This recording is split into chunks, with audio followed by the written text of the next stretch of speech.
உலகெங்கிலும் வாழக்கூடிய தமிழ் உணர்வு கொண்ட அத்தனை பெருமக்களுக்கும் நமது அன்பார்ந்த வணக்கங்களை தெரிவித்துக் கொள்கிறோம். தொடர்ந்து சங்கத்தமிழ் இலக்கிய பூங்காவில் யாப்பிலக்கண வகுப்புகள் நடைபெற்று வருகின்றது. இப்போது ஒரு நேரடி வகுப்பாக நடைபெற்றுக் கொண்டிருக்கிறது. விரைவிலேயே இதனுடைய சுருக்கங்களை எல்லாம் எடுத்து தனியாக ஒரு காணொலியாக பகிர்ந்து இருக்கிறோம். அதன் மூலமாக எங்கெங்கில் இருக்கக்கூடியவர்களும் வந்து கற்றுக்கொள்ளலாம். அதை தெரிந்து கொண்டு அவர்களும் இயல்பாக கவிதைகளை எழுதுவதற்கு உதவி புரியும் வகையில் இந்த நிகழ்ச்சியை இப்போது நடத்தி கொண்டிருக்கிறோம். அந்த வகையிலே பார்த்தால் ஒரு 10 வகுப்புகள் அல்லது 6 வகுப்புகள் வருகிற பொழுது நம்முடைய இந்த வகுப்பை நடத்தி கொண்டிருக்கூடிய புலவர் பாவலர் ராஜேந்திரன் அவர்கள் புலவர் ஜெயபால் என்று தமிழாசிரியர் மத்தியில் நன்கு அறியப்பட்ட ஐயா மிகச் சிறப்பாக வகுப்பை நடத்தி கொண்டு 6வது வகுப்பிலேயே கவிதைகளை அமைத்து விட்டார். ஏற்கனவே குரூப்பில் எல்லாரும் கவிஞர் தான் என்றாலும் கூட யாப்பு மரபோடு கவிதை எழுதுவதை ஒரு 6வது வகுப்பு சற்றேறக்குறைய ஒரு 3 மணி நேரம் சொல்லிக் கொடுத்து 3 மணி நேரத்தில் ஒருவரை இயல்பாக கவிதை எழுத வைப்பவராக மாற்ற முடியுமா? நாம என்ன சொல்றோம்? கவிதைங்கிறது அப்படியே அது ஊற்றுங்க, அது இயல்பா வரணுங்க, பிறப்பிலேயே வரணுங்க, எல்லாருக்கும் வராதுங்க. அனைத்து கலை வடிவத்துக்கும் நம்ம சொல்லக்கூடிய நமக்கு முன்னோர்கள் சொல்லக்கூடிய செய்தி என்னன்னு சொன்னா, எல்லாராலையும் கலைஞராக வர முடியாது, எல்லாராலையும் எழுத்தாளராக வர முடியாது. அது ஒவ்வொருத்தருக்கும் ஆண்டம் விதிச்ச விதி சொல்லிட்டோம். ஆனால் இந்த கருத்துக்கு முற்றிலும் முரணாக 3 மணி நேரத்தில் உங்களை நான் மரபு கவிதை எழுத வைப்பேன் என்கிற ஒரு செயல்பாட்டை செய்திருக்கிறார். இப்ப நம்ம நிறைய பகுத்தறிவுன்னு பேசுறோம், சில பேர் கடவுள் மறுப்புன்னு பேசுறாங்க, சில பேர் அறிவியல் ரீதியா பேசுறாங்க, இப்படி பல்வேறு செய்திகளை பேசுறாங்க. ஆனா அவங்க எல்லாம் பேசுறாங்க, இவர் அதை பத்தி எதுவுமே பேசலைங்க. இந்த நிகழ்ச்சியில அதை பற்றியெல்லாம் எதையுமே பேசாமல், ஆனால் அதையெல்லாம் செயல் வடிவம் செய்து பேசியிருக்கிறார் என்பதுதான் அந்த நிகழ்ச்சியுடைய வெற்றி. யார் வேண்டுமானாலும் கவிதை எழுதலாம், உங்களுக்கு அந்த எண்ணம் இருந்தால் போதும் என்று உங்களை எல்லாம் 6 வகுப்புகள் முடிவதற்குள்ளாக சற்றேறக்குறைய 3 மணி நேர இடைவெளியில கவிஞர்களாக மாற்றியிருக்கிறார். ஒரு திரைப்படம் பார்த்தா கூட அந்த கதையை வெளியில சொல்றதுக்கே 3 மணி நேரம் பத்தாது.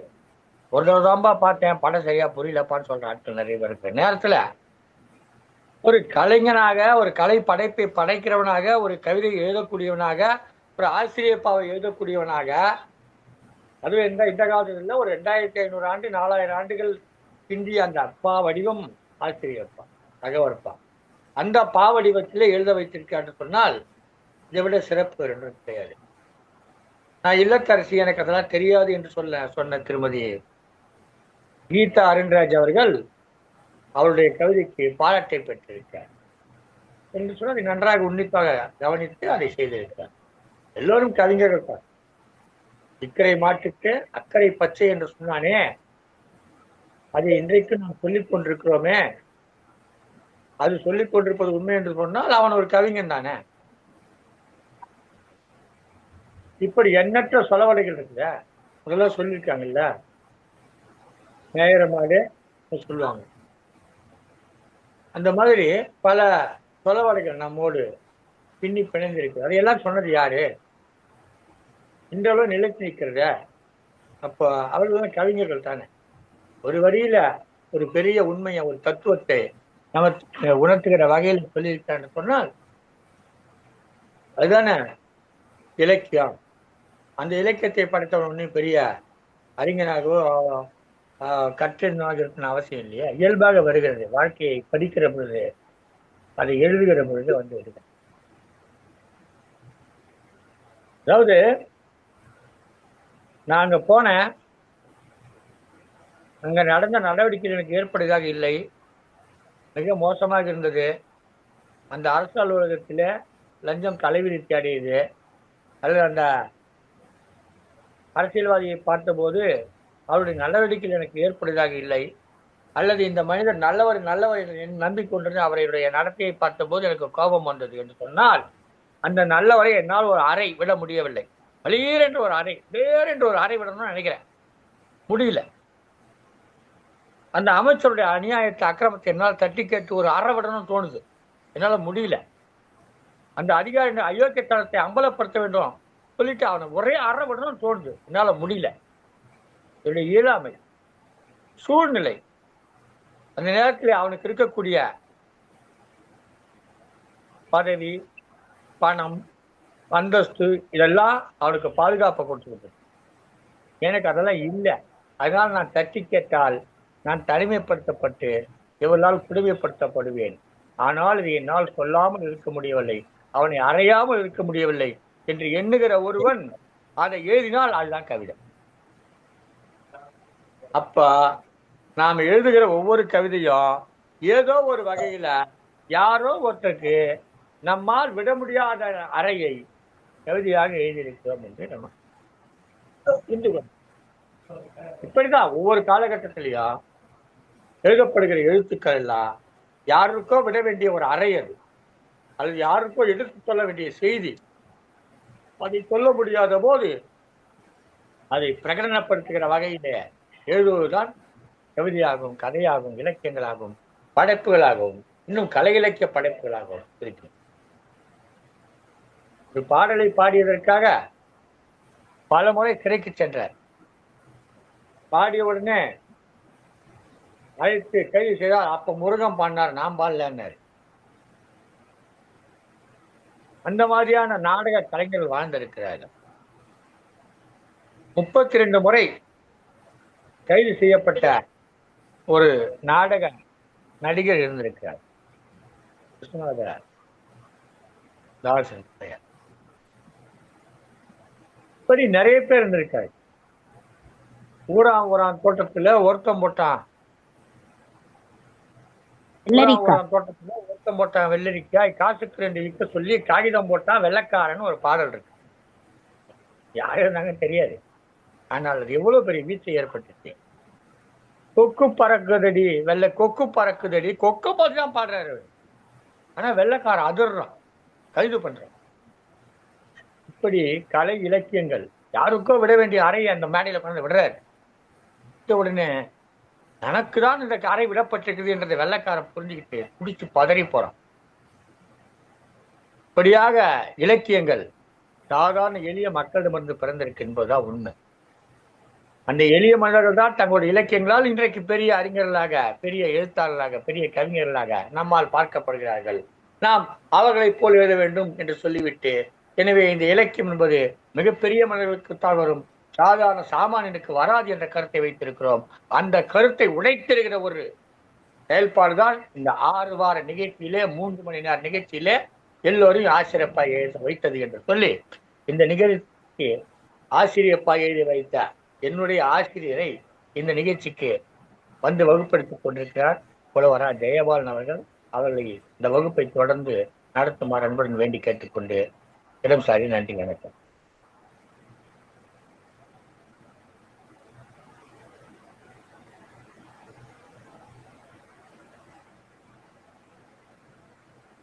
வணக்கம். ஒரு அழகான முன்னுரை அளித்தார் நீலகண்ட தமிழ் அவர்கள். இந்த கவிதை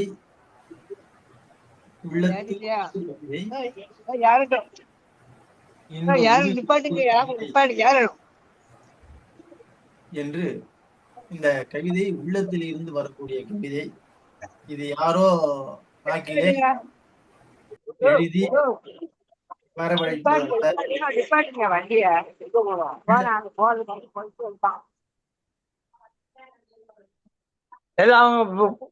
பண்ணிக்கங்க.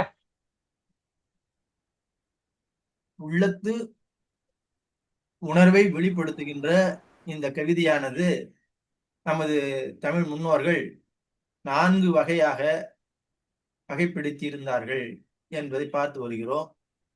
அப்படி வகைப்படுத்தப்பட்ட அந்த கவிதைகள் ஆசிரியப்பா, வெண்பா, கலிப்பா, பஞ்சிப்பா என்ற 4 வகையான பாடல்கள். அந்த பாடல்களிலே இன்று இருக்கின்ற திரைப்பட பாடல் வரை எல்லா பாடல்களும் அதுக்குள்ளே அடங்கிவிடும். அந்த அளவிலே இந்த 4 வகை பாக்களை பற்றி நாம் பார்த்து வருகிறோம். முதலிலே ஆசிரியப்பாவை பார்த்தோம். எல்லோரும் அழகாக எழுதினீர்கள். வெண்பாவையும் பார்த்தோம். புகழ் வெண்பா 2 அடியால் எழுதுவது, 3 அடியால் எழுதுவது, 4 அடியால் எழுதுவது, பல அடிகளால் எழுதுவது என்றெல்லாம் அந்த அடிகளை வைத்து பல வெண்பாக்களை நாம் பார்த்தோம். அதே போல அதுக்கு அடுத்ததாக கலிப்பாவை நாம் இன்று பார்க்க போகிறோம். கலிப்பா என்பது வெண்பாவுக்கு பக்கத்தில் வருகின்ற ஒரு பாட்டு. ஏன் என்று கேட்டால் வெண்பாவுக்கு உரிய தலைகளும் ஆசிரியப்பாவுக்கு உள்ள தலைகளைப் போல இதனோட கலிப்பாவுக்கும் வெண்பாவுக்குரிய தலைகள் வரலாம். எப்படி ஆசிரியப்பாவுக்கு வெண்பாவுக்குரிய சீர் வரலாமோ வந்தா தவறு இல்லையோ, அதை போல இந்த கலிப்பாவிற்கும் இந்த காய்ச்சீர் என்பது முக்கியமானது.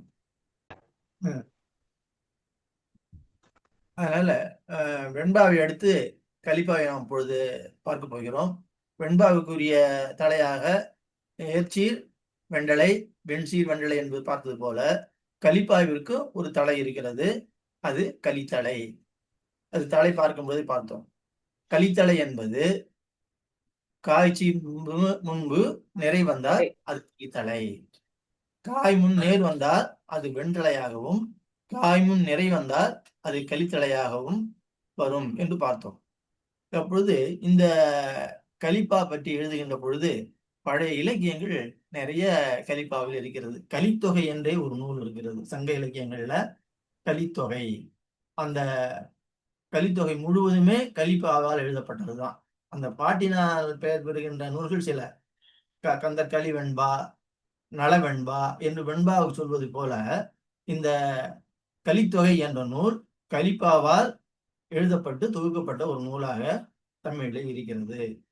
அதுபோல இந்த களி தலை என்பது ஒரு சுவையான ஓசையுடைய ஒரு தலையாகும். அதுதான் காய்முன் நிறை. இதுக்கு ஒரு ஓசை சொன்னோம். என்ன ஓசை? வெண்பாவுக்கு செப்பல் ஓசை போல, ஆசிரியப்பாவுக்கு அகவல் ஓசை போல, இந்த கலிப்பாவுக்கு துள்ளல் ஓசை என்று சொல்லுவாங்க. அப்படி ஒரு துள்ளலான ஒரு ஓசையோடு அமையக்கூடிய பாட்டு இந்த பாட்டு. இந்த பாட்டு படிப்பதற்கு சுவையாக இருக்கிறது. ஆனால் இது எழுதுவதற்கு மிகவும் குறைவாகி விட்டது. ஏன்னு கேட்டால் இந்த எழுதுவார் யாரும் இல்லை. ஒரு சிலர் அவ்வப்போது எழுதுகிறார்கள், அல்லது கலந்து பாடலாக இவற்றை எழுதி கொண்டிருக்கிறார்கள். இந்த கலிப்பாவுக்கு உரிய இலக்கணத்தோடு கலிப்பாவிற்கு உரிய பாடல்களை இன்று பார்ப்பது மிகவும் அரிதாகிவிட்டது. ஏன்னு கேட்டால் அதனுடைய அமைப்பு அப்படி. இன்று அது மாதிரி எழுதி உட்கார்ந்து படிப்பதற்கோ உட்கார்ந்து எழுதுவதற்கோ அதை சுவைக்குவதற்கு நேரம் இல்லாமல் போய்விட்டது. ஏன்னு கேட்டால் அந்த பாடல் கொஞ்சம் ஒரு சிறுகதை போல அப்படி வரும். அது அந்த அமைப்பும் பார்த்தீங்கன்னா ஒரு வியப்புக்குருவி போல, ஆச்சரியக்குருவி எப்படி போடுறோம், முன்னாடி மேல அகன்று இருக்கும், அப்படியே வர குருவி போய் அப்புறம் ஒரு புள்ளி வைத்து இந்த ஆச்சரியக்குறி போடுகிறோம் அல்லவா? அது போல இந்த கலிப்பாவும் முதல்ல பல உறுப்புகளை உடையதாக இருந்து கடைசியில ஒரு முற்றுப்புள்ளியோடு முடிவது போல அந்த பாடல் அமைந்திருக்கும். அது கொஞ்சம் கடினப்பட்டு எழுத வேண்டிய ஒரு பாடல். அதனால அந்த பாடலை எழுதுபவர்கள் இன்று குறைந்து போய்விட்டார்கள். சிலர் எழுதி கொண்டிருக்கிறார்கள். நம்ம சில இலக்கியங்கள்ல நம்ம அவற்றை பார்க்கிறோம். அதனால அந்த பாடலை எப்படி எழுதுவது அல்லது அந்த பாடலை படிப்பதால நமக்கு என்ன பயன் என்று பார்த்தோம்னா, அந்த பழைய இலக்கியங்களை நன்றாக சுவைக்கலாம். இப்ப கலித்தொகை எடுத்துக்கொண்டு இது எப்படி எழுதியிருக்கிறார்கள் என்று நாம் பார்த்தோம் என்று சொன்னால், ஒரு வரையறை இந்த கலிப்பா கற்றுக்கொள்வதால் நம்மால புரிந்து கொள்ள முடியும் அந்த பாடல்களை பற்றியெல்லாம். ஏன்னு கேட்டா அந்த பெயரை நீ கேள்விப்பட்டிருக்க மாட்டீங்க. தரவு, தாழிசை, அராகம், அம்போதரங்கம் என்றெல்லாம் அதுல அந்த உறுப்புகள் வரும், செய்யுள் உறுப்புகள் வரும். படிப்பதற்கு ரொம்ப சுவையாக இருக்கும். அந்த பாடலுடைய இலக்கணத்தை இப்பொழுது நான் பார்க்கிறோம். நான் உங்களுக்கு அனுப்பியிருக்கிறேன். அதில் பார்த்தீங்கன்னா அதை கொஞ்சம் கையில் வச்சுட்டா கூட உங்களுக்கு எளிமையாக புரியும். ஏன்னு கேட்டால் நம்ம ஒரு வழி பாதையாக நான் சொல்ல சொல்ல நீ கேட்டுக்கொண்டே இருக்கிறீர்கள். மீண்டும் நான் சொல்லுகின்ற பொழுது அதை நினைவு கொள்ள முடிகிறது. எனவே நீ அதை பார்த்துக்கிட்டீங்கன்னா கொஞ்சம் உங்களுக்கு நல்லா தெளிவாக இருக்கும்.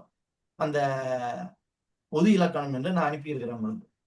அதுல என்ன சீர் வரும், என்ன தலை வர வேண்டும், அதுல என்ன மாதிரி அடி இருக்கும், அந்த பாட்டினுடைய வகைகள் என்ன, அதனுடைய இனங்கள் என்று சுருக்கமாக அதை அனுப்பியிருக்கிறேன். அதை நீங்கள் ஒரு முறை பார்த்துக் கொள்ளுங்கள்.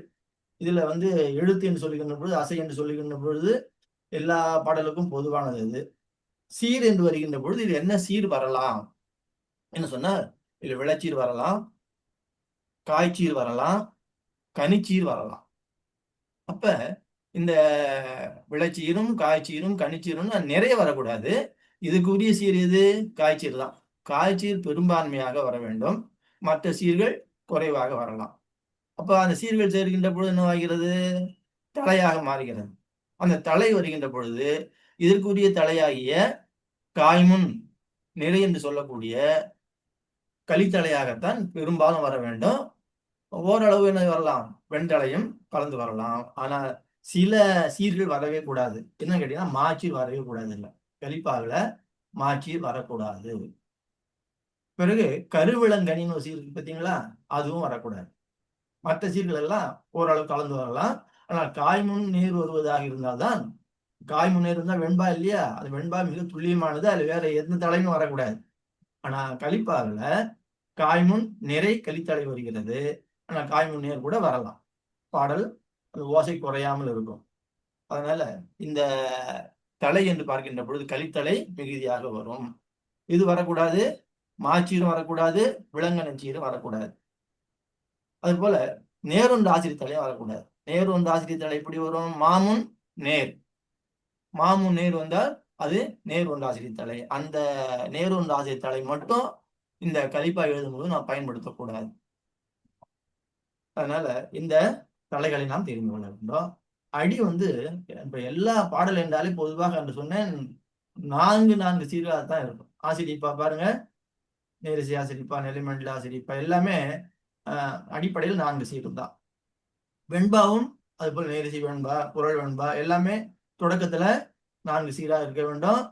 கடைசியில வருகின்ற பொழுது வெண்பா 3 சீரால் முடியும் என்று பார்த்திருக்கிறோம். அதே போல கலிப்பாவும் இந்த 4 சீர்களாகத்தான் ஒரு அடியில அமைந்திருக்கும். பிறகு கூட குறை வருவதெல்லாம் அதனுடைய பாடல் வகையில வந்துவிடும். அதனால இது அடியை பொறுத்த வரையில இது 4 சீர்கள் உடையதாக இருக்கும். அதுக்கு பேரு அளவடின்னு படிச்சிருக்கிறோம். அளவடி. அளவடி என்ற அடியால் தான் இந்த கலிப்பா அமைந்திருக்கும் பார்க்கிறோம். எனக்கு இதுவும் பல வகைகளாக பிரிக்கப்பட்டிருக்கிறது. என்னென்ன வகை என்பது அந்த பாட்டு அமைந்திருக்கின்ற உறுப்புகள் அதனுடைய அடியை பொறுத்துதான் அந்த வேறுபாடு. மற்றபடி எல்லாமே ஒரே மாதிரியாகத்தான் இருக்கும். அதனால கலிப்பா ஒத்தாழிசை கலிப்பா, வெண்கலிப்பா, கொச்சக கலிப்பா, உரல் கலிப்பா என்று 4 வகையாக சொல்லுவாங்க. ஒத்தாழிசை களி, வெண்களி, கொச்சக களி, உரல் கலிப்பா என்று சொல்லுவாங்க. இதுல கொஞ்சம் தான் வேறுபாடு. முதல்ல ஒத்தாழிசை களின்னு பாத்தீங்கன்னா அதுல பல உறுப்புகள் இருக்கும். தாழிசைன்னு முன்னாடி பார்த்துருக்கோம். ஒவ்வொரு பாடலும் தாழிசை, துறை, விருத்தம் என்று 3 வகையாக இருக்கும். இதுல தாழிசை என்று சொல்லுன்னு கேட்டீங்கன்னா இந்த ஒரு பொருளும் 3 அடிக்கு வருவதாக இருக்கும். அதெல்லாம் தாழிசை என்று சொல்லக்கூடியது.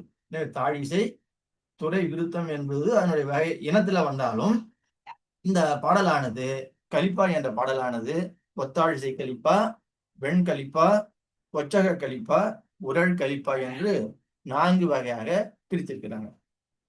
ஏன்னு கேட்டீங்கன்னா இந்த பாடலை நாம் இலக்கியங்கள்ல படிக்கின்ற பொழுது இது எந்த வகை சார்ந்தது என்பது தெரிஞ்சோம்னா நம்ம அதை சுவைப்பதற்கு, அந்த ஓசையை நாம் உணர்ந்து கொள்வதற்கு அது உதவியாக இருக்கும். இந்த ஒத்தாழிசை களி என்று சொல்லும்போது 3 வகையாக சொல்லலாம். நேரிசை ஒத்தாழிசை கலிப்பா, அம்போதரங்க ஒத்தாழிசை கலிப்பா, வண்ணக ஒத்தாழிசை கலிப்பா என்று இதை 3 வகையா சொல்லுவாங்க. நேரிசை ஒத்தாழிசை களி, அம்போதரங்க ஒத்தாழிசை களி, வண்ணக ஒத்தாழிசை களி. பார்ப்போம்.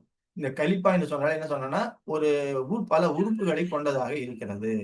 தரவு, தாழிசை, தனிச்சொல், சுரிதகம் என்று சொல்லுவாங்க. தரவு என்பது எந்த பாட்டினுடைய பொருள் எடுத்து சொல்லுகிறோமோ அதனுடைய ஒரு முன்னுரை போல இருக்கும் தரவு. அதை சொல்லிவிட்டு அதனுடைய விளக்கமாக தாழிசை அமைந்திருக்கும். அதன் பிறகு ஒரு தனிச்சொல் வந்திருக்கும். அதன் பிறகு ஒரு முற்றுப்புள்ளியாக ஒரு ஆசிரியர் பாவால முடிஞ்சிருக்கும், அல்லது வெண்பாவால அந்த பாட்டு முடிஞ்சிருக்கும். இதுதான் கலிப்பாவாக இருந்தாலும் அதனுடைய முடிவு ஆசிரிப்பாவாகவோ வெண்பாவாகவோ இருக்கும். இப்படி அமைந்ததுன்னா அந்த ஆசிரிப்பாவினுடைய அந்த ஆசிரிப்பாவினுடைய இறுதி எப்படி இருக்கிறதோ அது போல அதுக்கு பேர் சுரிதகம் என்று பெயர். அதுக்கு பெயர் சுரிதகம் என்று சொல்லுவாங்க.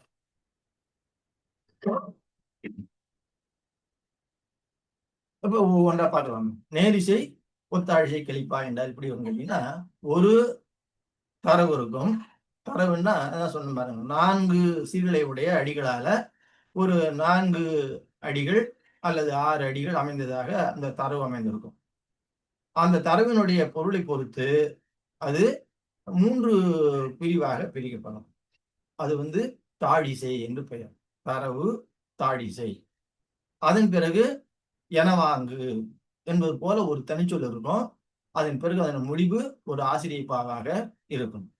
ஒரு உதாரணம் சொல்றேன் பாருங்க, இந்த பாட்டு எப்படி இருக்கும் பாருங்க.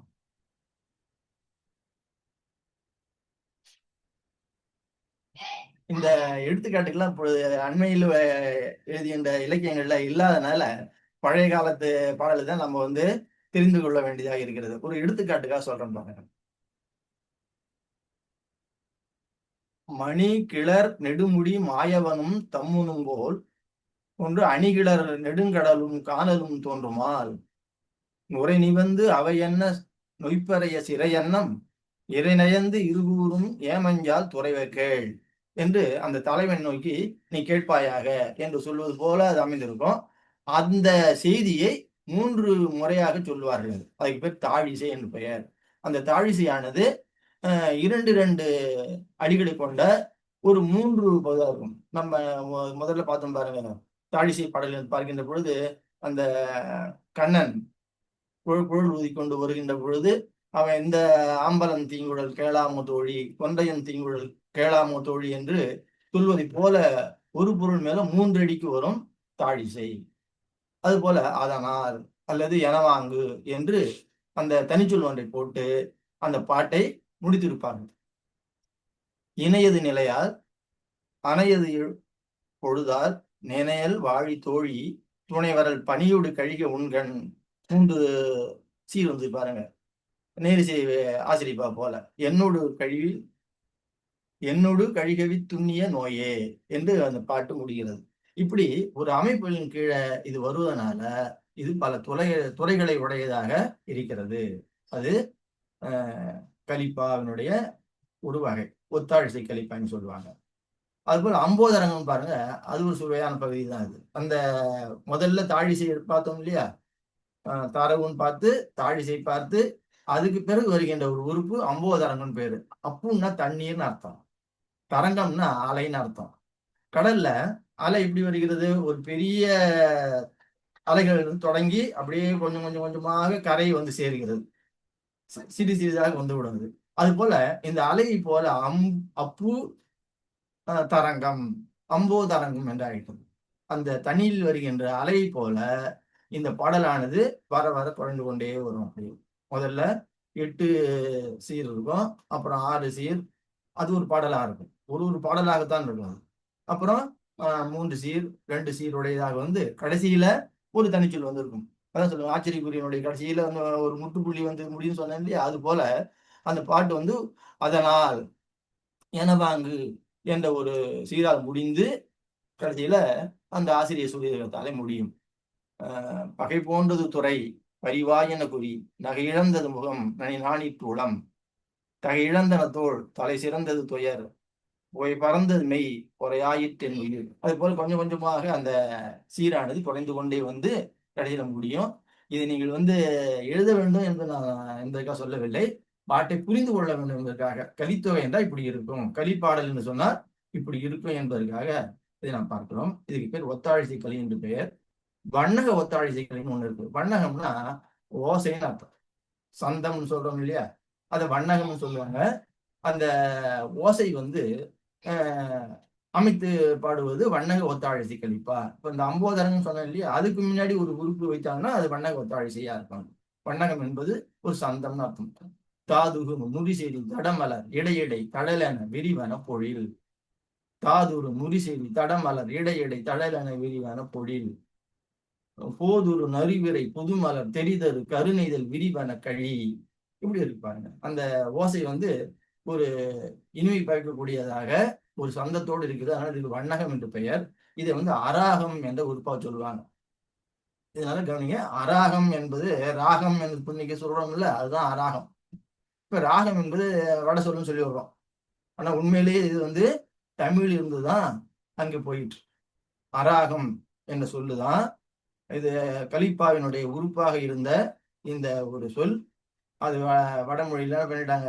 மற்ற மொழிகள்ல போகும்பொழுது ராகம் என்று ஆகி திரும்ப நம்மகிட்ட இராகம்னு வந்துட்டு இருப்பார். இராகம்னு சொல்லிக்கிறோம்.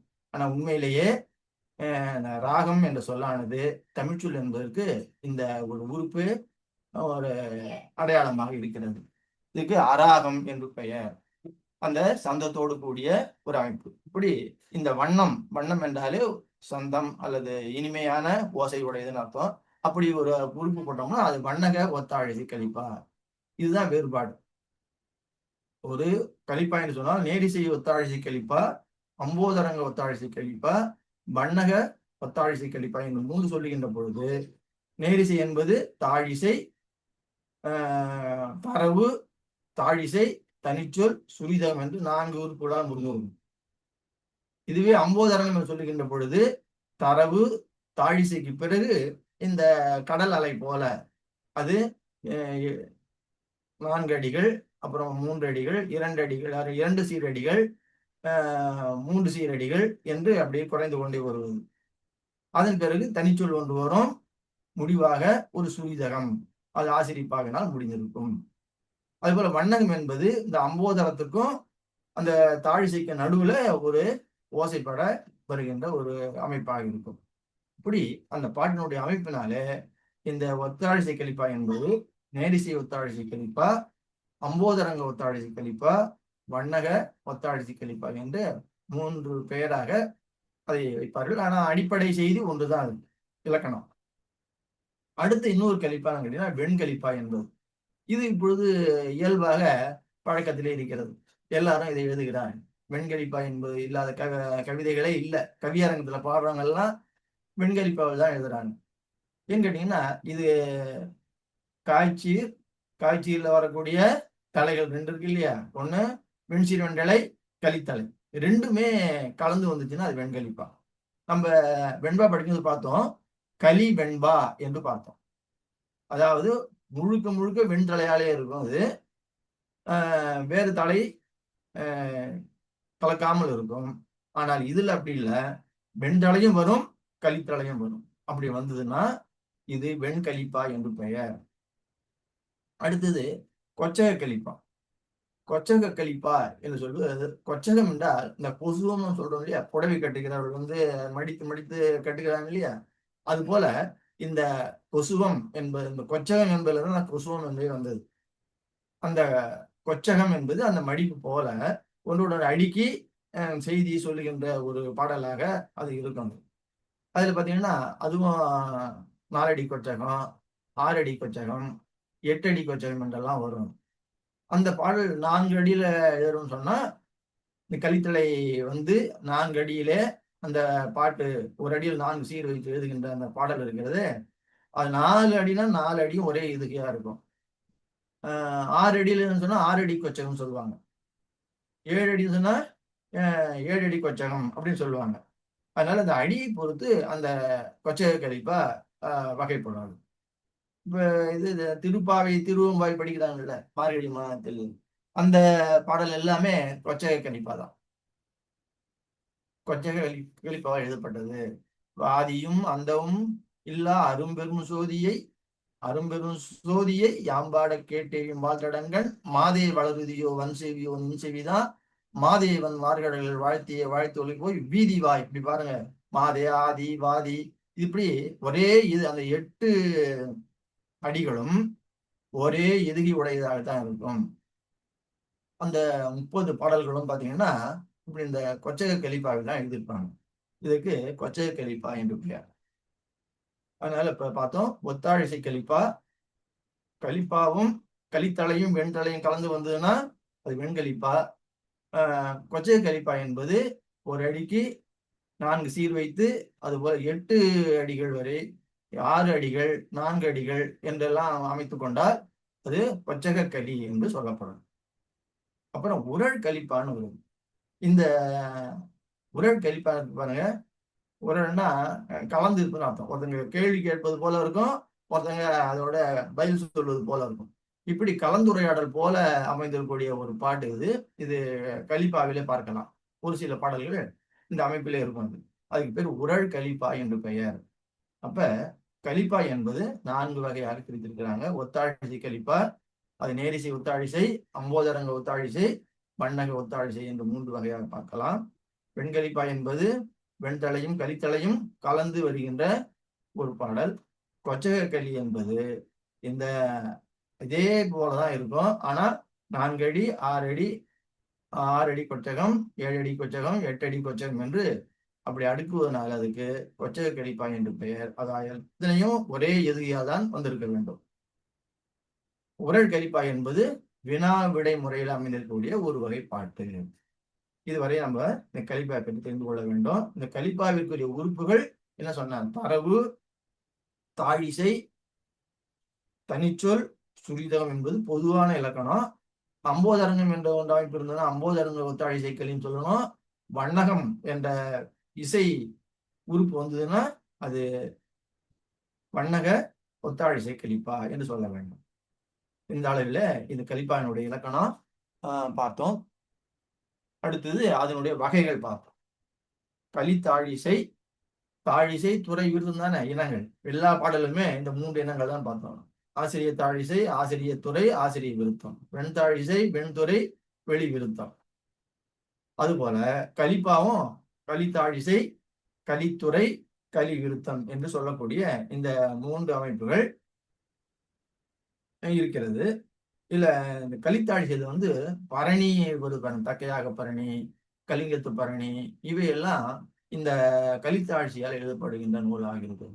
ரொம்ப நல்லா இருக்கும் படிக்கிறதுக்கு, சுவையா இருக்கும். எடும் எடும் எடும் என எடுத்ததோ, எடும் எடும் எடும் என எடுத்ததோ, இகல் ஒலி கடல் ஒலி இகற்கவே, விடு விடு விடுவரி கரி குழாம், விடும் விடும் விடும் என ஒலி இகற்கவே. சின்ன சின்ன சொற்களால சிறு சிறு அடிகளால அந்த பாட்டு அந்த நூல் முழுதுமே இருக்கும். ரொம்ப படிப்பதற்கு சுவையாகவும் ஓசையுடையதாகவும் அந்த இதை அமைந்ததை பார்க்கலாம். இது கலித்தாழிசை என்று சொல்லப்படும். அது போல இவர் கூட மாணிக்கவாசகர் கூட இந்த ஓசையில கையாண்டிருப்பார். வளைந்தது வில்லு விளைந்தது பூசல், வளைந்தது வில்லு விளைந்தது பூசல், உழைந்தான முப்புறம் உந்தி பெற ஒருங்குடன் வெந்தவார் உந்தி பரம்பர். இதுவும் கலித்தாழிசை தான். அந்த பாருங்க, வளைந்தது உழைந்தது அப்படின்னு கொண்டு வர்றாரு. ஈரம்பு கண்டிலம் ஏகம்ப தங்கையில் ஓரம்பே முப்பூரம் உந்தி பெற ஒருங்குடன் வெந்தவார் உந்தி பெற என்றெல்லாம் அந்த ஓசையை கொண்டு போவதை பார்க்கும் பொழுது இந்த கலித்தாழிசை என்பது ஒரு ஓசையில சிறந்த ஒரு பாடலாக இருப்பதை நாம் பார்க்கலாம். இந்த பரணி நூல்கள் எல்லாம் அதனால் எழுதப்பட்டது. அடுத்தது கட்டளை கலித்துறைன்னு கேள்விப்பட்டிருப்போம். எழுத்து எண்ணி பாடக்கூடிய ஒரு பாட்டு அது.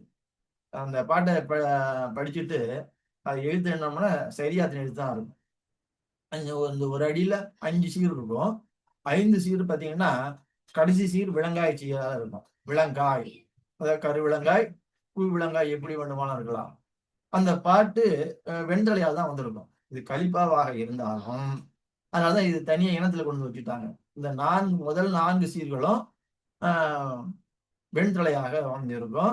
கடைசி சீர் வந்து விலங்காய் சீராக அமைந்திருக்கும். இப்படி எழுதிட்டோம்னு சொன்னா அந்த பாட்டு நேரம் செய்யல ஆரம்பிச்சதுன்னா 16 எழுத்து இருக்கும். நிறைய செய்யல ஆரம்பிச்சா 17 எழுத்து இருக்கும். எண்ணி பார்க்கலாம். அப்படி அந்த எண்ணி எழுத்துக்களை எண்ணி அந்த பாடல் அமைவதனால அதுக்கு கட்டளை என்று பேர். கட்டளை என்றால் எண்ணிக்கைன்னு அர்த்தம். இப்படி எண்ணிக்கையை வைத்து அந்த பாடல் எழுதப்படுவதனால அதுக்கு கட்டளை கலித்துறை என்று சொல்லுவாங்க. இது துறை. ஆழிசை, துறை, விருத்தம் என்பதுல இந்த கட்டளை கலித்துறையும் அடங்கும். இதுவும் இந்த பாடலும் நல்ல சுவையா இருக்கும். வெண்பா எழுதி இருந்தால் போதும், இதை நாம் எழுதி விடலாம். கடைசியா நம்ம இந்த பாடலை எல்லாம் நாம் எழுதி பார்ப்போம். அப்புறம் கலி விருத்தம், மூன்றாவதாக வரக்கூடியது கலி விருத்தம் என்பது. இந்த கலி விருத்தம் என்ற பாடல் நம்ம ஆசிரிய விருத்தம் பார்த்தோம் இல்லையா? மா மா காய், அரை அடிக்கு ஒரு ஓசை வச்சுக்கிட்டோம்.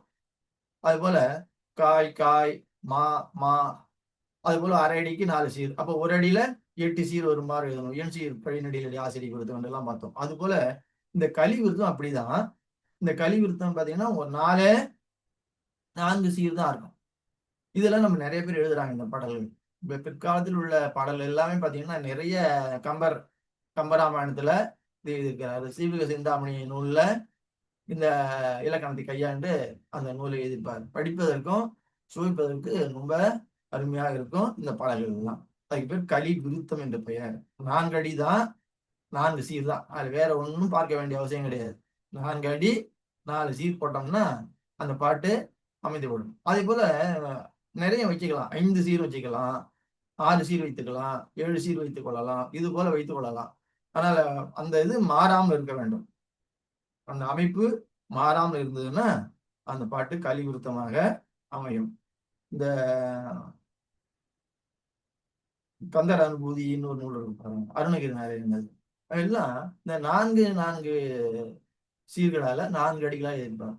நெஞ்ச கனகல்லும் நிகழ்ந்துருக தஞ்சத்தருள் சண்முகனுக்கு இயல்சே செஞ்சப்புனை மாலை சிறந்திடவே பஞ்சக்கரானை பதமொழியும். அந்த எதுகையில அழுத்தம் கொடுத்து சொல்லுங்க.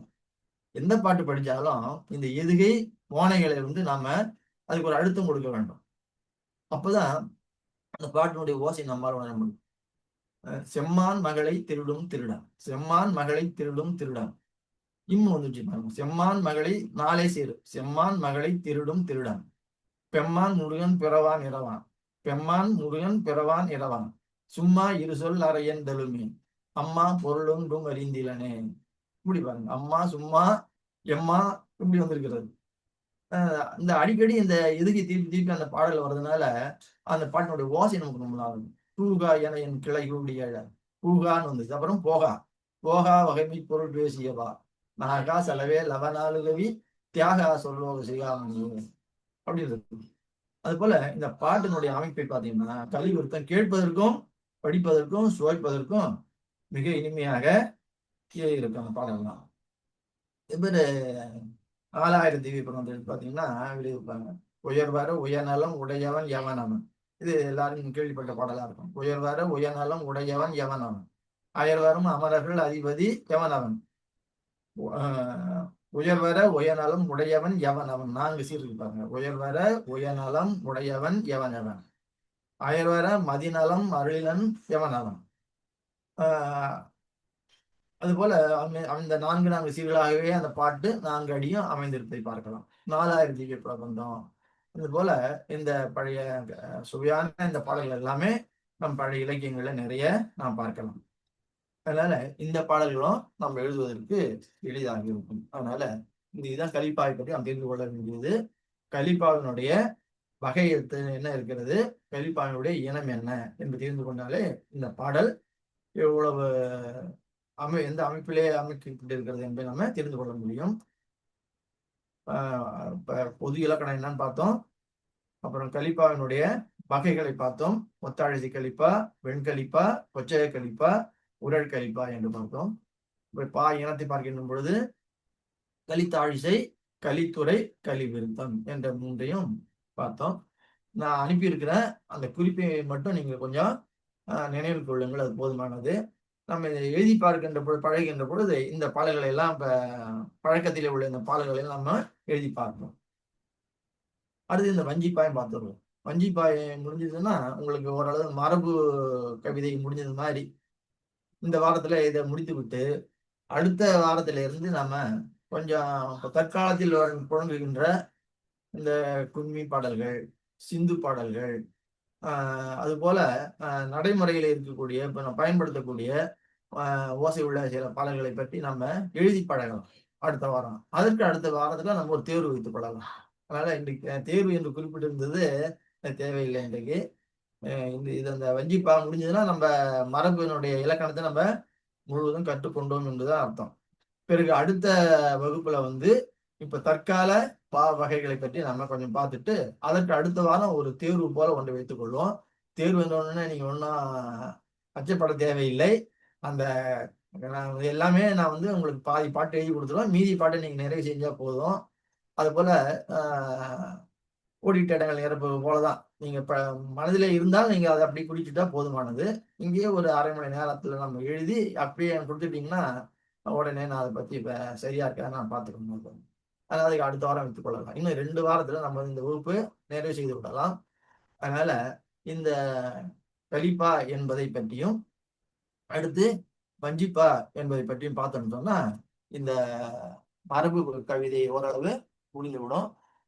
முக்கியமா நான் சொல்ல வேண்டியது இந்த பாட்டை நிறைய பயன்படுத்தாதனால நம்ம வந்து அதை கொஞ்சம் ஒதுக்கின மாதிரி வச்சிருக்கிறோம். இப்போ அம்போதரம் ஒத்தாழிசி கலிப்பா, வண்ணக ஒத்தாழிசி கலிப்பாலாம் யாரும் எழுதிட்டு இருக்கிறது இல்லை. ஆனால் இந்த பாடல்களை எல்லாம் நம்ம வந்து பழக்கத்துக்கு கொண்டு வர வேண்டும். நமது மரபுகளை நாம விட்டு விடக்கூடாது. இப்ப நாம எழுதாவிட்டாலும் நம்முடைய பிள்ளைகளுக்கு, நமக்கு தெரிந்தவர்களுக்கு, நம்முடைய மாணவர்களுக்கு எல்லாம் இதை சொல்லிக் கொடுக்கணும். சொல்லிக் கொடுத்து இது போல எழுதுவதற்கு பழகணும்னு சொன்னா இது இலக்கியங்கள்ல மீண்டும் இடம்பெற ஆரம்பித்து விடும். அடுத்து வஞ்சிப்பாவை பற்றி பார்ப்போம். வஞ்சிப்பாவும் இதே போலதான். இதுக்கு என்ன மாதிரி ஓசை இருக்கும், இதுக்கு வந்து என்ன சீர் போடணும், என்ன தலை போட வேண்டும், எப்படி அடிகள் என்பது நாம் இதை பார்க்கலாம்.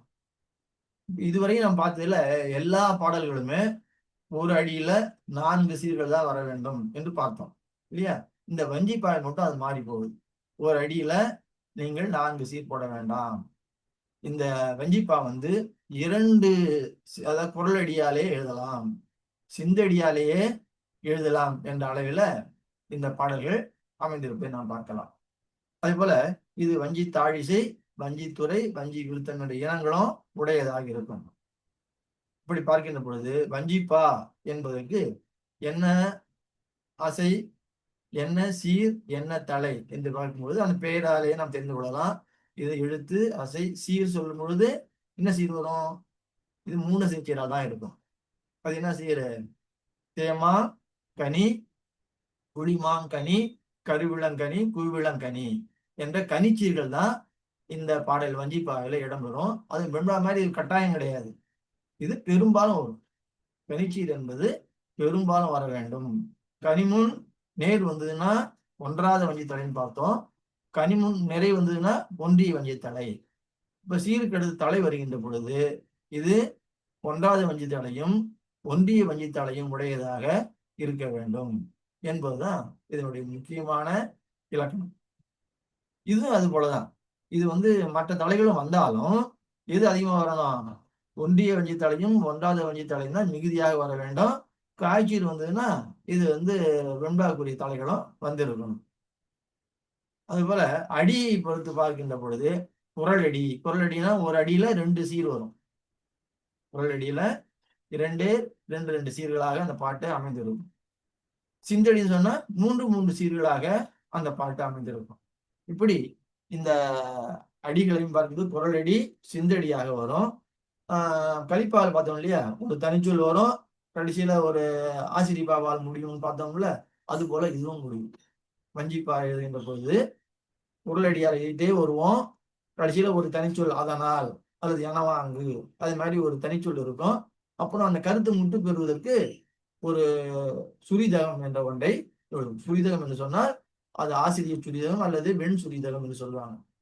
ஆசிரியர் சுரிதகத்தால் பெரும்பாலும் முடிவது சிறப்புடையதாக இருக்கும் என்று அமைச்சிருக்கிறாங்க. அதனால வஞ்சிப்பா வந்து எளிமையான ஒரு பாடல். இவர் எழுதியிருப்பாரு, மனோன்மணி சுந்தரனார்லாம் இந்த பாடலை கையாண்டு இருப்பாங்க. மனோன்மணி நூல்ல காட்டலாம். அதுபோல இந்த பாடல் எழுதுகின்ற பொழுதும் இது படிப்பதற்கும் கேட்பதற்கும் சுவையான ஒரு பாடலாக இருப்பதை நாம் பார்க்கலாம். இதை பாருங்க. சீர் பார்த்தோம், தலை பார்த்தோம். என்ன தலை வரும்? ஒன்றிய வஞ்சி தலை வரும், ஒன்றாவது வஞ்சி தலை வரும், மற்ற தலைகளும் வரும். குரலடின்னா 2 அடியுடைய 2 சீர்களுடைய அடி, 3 சீர்களுடைய அடி வரும். ஒரு தனிச்சொல், ஒரு சுரிதகம் வந்து அந்த பாட்டு முடிந்திருக்கும். அப்ப இந்த அடியை பொறுத்து இதுக்கு பெயர் படும். வஞ்சிப்பா வந்து 2 விதமான வஞ்சிப்பா. ஒன்று குறளடி வஞ்சிப்பா, மற்றொன்று சிந்தடி வஞ்சிப்பா. 2 சீர்களை உடைய அடியார் எழுதினால் அதுக்கு பேர் குறளடி வஞ்சிப்பா. 3 சீர்களை உடைய அடிகளார் எழுதினால் அது சிந்தடி வஞ்சிப்பா என்று பெயர் பெறும். இந்த பாட்டு பாருங்க, நான் சொல்றது பாருங்க எப்படி இருக்குன்னு சொல்லி. இதுவும் பழைய இலக்கியங்கள் தான் நிறைய இருக்கிறது. அந்த 2 சீர்களால அமைந்திருக்கக்கூடிய பாடல்கள். மடப்பிடியை மதவேடம், மடப்பிடியை மதவேடம் தடக்கையால் வெயில் மறைக்கும், இடைச்சுரம் இறந்தார்க்கே நடக்குமென் மனநேகான். மட, தட, இடை, நட ஒரே எதுகி வந்திருப்பாங்க. 2 சீர் தான். மடப்பிடியை மதவேடம் தடக்கையால் வெயில் மறைக்கும் என்று சொல்லுகின்ற பொழுது இந்த 2 சீர்களுடைய குரல் அடியாலே அந்த பாட்டு அமைந்திருக்கிறது. அது போல 3 சீர் வந்து வச்சுங்களேன். சோலை ஆர்ந்த சுரத்திடை, சா காலை ஆர்கடல் ஆர்ப்பவும், மாலை மார்பன் வருமாயின், நீல உண்கண் வாழுமே, நீல உண்கண் இவள் வாழுமே என்று 3 சீர்களாலே அமைந்திருக்கின்ற பாடலை நாம் பார்க்கிறோம். இப்படி இந்த 2 சீர்களை உடைய அடிகளாலும் 3 சீர்களை உடைய அடிகளாலும் எழுதுவது இந்த வஞ்சிப்பா. அதற்கேற்ப அது குறளடி வஞ்சிப்பா, சிந்தடி வஞ்சிப்பா என்ற பெயரை பெறுகிறது. அதுபோல தாழிசை, துறை, விருத்தம் என்று இதுலயும் அந்த 3 இனம் இருக்கிறது. தாழிசை, வஞ்சி தாழிசை, துறை, வஞ்சி துறை, விருத்தம், வஞ்சி விருத்தம் என்று சொல்லப்படும். இந்த தாழிசை, துறை, விருத்தமும் அதே போலதான் இந்த குறளடியால் வரும், இல்லைன்னா சிந்தடியால் வரும். என்ன பொருளடியால் வந்து ஒரு 3 பொருள் ஒரே இதுல வந்ததுன்னா அதுக்கு போய் தாழிசை, வஞ்சி தாழிசை அடுக்கி வருவதுன்னு சொல்றாங்க. 3 முறை ஒரே செய்திய திருப்பி திருப்பி சொல்லியிருப்பாங்க. ஒரே அடியை திருப்பி வைக்க மாட்டாங்க. அதே பொருளை 3 வந்திருக்கும். இந்த நடக்கும் என் மனநேகான், ஓடும் என் மனநேகான், விரும்பும் என் மனநேகான், அந்த இது போலதான் 3 அடிக்கு வருது பாருங்க. கண்ணன் வந்தான்னு சொன்னா அந்த கொண்டையன் தீங்குழல் கேளாமோ தோழி, ஆம்பலன் தீங்குழல் கேளாமோ தோழி, இது போல முல்லையன் தீங்குழல் கேளாமோ தோழி, அது போல அந்த ஒரே மாதிரி பொருள்ல 3 முறை வந்ததுன்னா அதுக்கு பெயரு தாழிசை என்று பெயர். அதே மாதிரி வந்ததுன்னா வஞ்சி தாழிசைன்னு சொல்லப்படும். ஒரே ஒரு தாழிசை மட்டும் வந்ததுன்னா 3 அடிக்கு வந்ததுன்னா தாழிசை, அதுல 1 மட்டும் வந்ததுன்னா துறை என்று பெயர். மை சிறந்தன மணி வரை, கை சிறந்தன காந்தலும், பொய் சிறந்தனர் காதலன், மெய் சிறந்தனர் விளங்கிழாய். இது ஒரு பாட்டு. இது 4 அடிதான் இருக்கு. ஒரு அடியா 2 சீர் வந்து விட்டது. எனவே இது வஞ்சித்துறை என்று சொல்லணும். வஞ்சி விருத்தம் என்பது அது 3 சீரா வந்ததுன்னா வஞ்சி விருத்தம். 3 சீர்கள் அமைய ஒரு 4 அடிகள் வந்து விட்டால் அது வஞ்சி விருத்தம் சொல்லப்படும். இது ரொம்ப எளிமையான ஒரு பாட்டு, மிக கடினமான ஒன்று அல்ல. இது வந்து பட்டினப்பாலையில இந்த பாடல்களை நான் பார்க்கலாம். பட்டினப்பாலை சங்க இலக்கியம் இருக்குல்ல, அந்த பட்டினப்பாலை என்ற நூல்ல இந்த அமைப்பை கையாண்டு எழுதியிருப்பார் ஆசிரியர். அதனால இந்த வஞ்சிப்பாய் என்பது இந்த தாழிசையினுடைய இலக்கணத்தை போல எல்லாவற்றிலும் வருகின்ற தாழிசை எப்படி இருக்கிறதோ அதே போல இங்கேயும் தாழம்பட்ட ஒரு ஓசை உடையதாக இது இருக்கும். அது 3 அடிக்கு வந்தால் அது வஞ்சி தாழிசை, அந்த அடுக்காமல் 1 மட்டும் வந்தால் வஞ்சித்துறை. இது எல்லாம் குறளடியால் வரும். சிந்தடியால் வந்ததுன்னா அது விருத்தம் என்று பார்க்கிறோம். எனவே இப்படி வஞ்சிப்பாவினுடைய இலக்கணத்தை பார்க்கிறோம். இதனுடைய எடுத்துக்காட்டுகளை நீங்க வந்து பழைய இலக்கியங்கள்ல நம்ம பார்க்கலாம். அதனால இந்த பாடல்களை நாம படித்து சுவைத்து நாம அது போல எழுதுவதற்கு நாம பழகிக்கொள்ள வேண்டும். இதோட அந்த வஞ்சிப்பாவினுடைய இலக்கணம் முடிந்து விட்டது. அப்புறம் பரிபாடல், மருட்பா என்றெல்லாம் இருப்பதெல்லாம் இதனுடைய கலப்பு தான். அதுக்கு தனியாக ஒரு இலக்கணத்தை நம்ம படித்துக் கொண்டிருக்க வேண்டிய அவசியம் இல்லை. அதை நான் பெயரை மட்டும் நம்ம ஓரளவு கேள்விப்பட்டிருப்போம். அந்த மருட்பா என்பது, அதுபோல பரிபாடல் என்ற நூலே இருக்கிறது. அது வெண்பாவும் ஆசிரிப்பாவும் கலந்து வரக்கூடிய ஒரு பாடல். இது போல அந்த அதுக்கு ஏற்ப அந்த பெயரை அமைத்திருக்கிறாங்க. அதனால இந்த 4 தான் அடிப்படை. ஆசிரியப்பா, வெண்பா, கலிப்பா, வஞ்சிப்பா. அதுக்குரிய தலைகள், அதற்குரிய சீர்கள் என்றெல்லாம் இதுவரை நாம் பார்த்தோம். இதை நீங்கள் நினைவு வைத்துக் கொண்டால் நம்ம அத்தனை கவிதைகளையும் எழுதிவிடலாம். அடுத்த வகுப்புல நாம இந்த தற்கால பாடல்களை பற்றி பார்ப்போம். அதை பற்றி எழுதியும் பார்ப்போம். இந்த பாடலுக்குரிய பயிற்சியாக சில இந்த கலிப்பாக்கள், கவியரங்கம் போல வரக்கூடிய அந்த வெண்கலிப்பா, கலிவெண்பா என்பதையெல்லாம் நம்ம அடுத்த வகுப்புல நம்ம பார்க்கலாம். சரிங்களா? இதுல ஏதாவது ஐயம் இருக்குங்களா? ஐயம் இருந்தா சொல்லுங்க.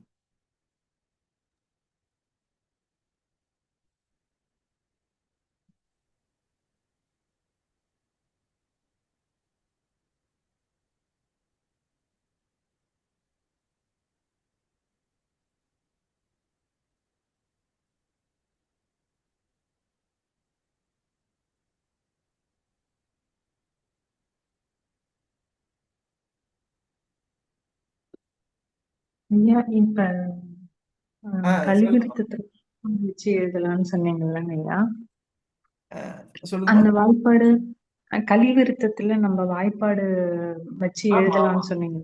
ஆமா, ஆமா, ஆமா. அப்படி அந்த வாய்ப்பாட்டை நம்மளே அமைச்சுக்கலாமா இல்ல ஆமா. முன்னாடியே வகுத்து வச்சிருக்காங்க? இல்ல, இல்ல, இல்ல. அந்த அமைப்பு எல்லாமே நாம வகுத்துக்கிறது அதாவது நம்ம வந்து நம்ம ஒரு ஓசை மாச்சீர், மாச்சீர், மாச்சீர், காய்ச்சீர் இது போல ஒரு ஓசையை நம்ம அமைத்துக் கொள்ளலாம்.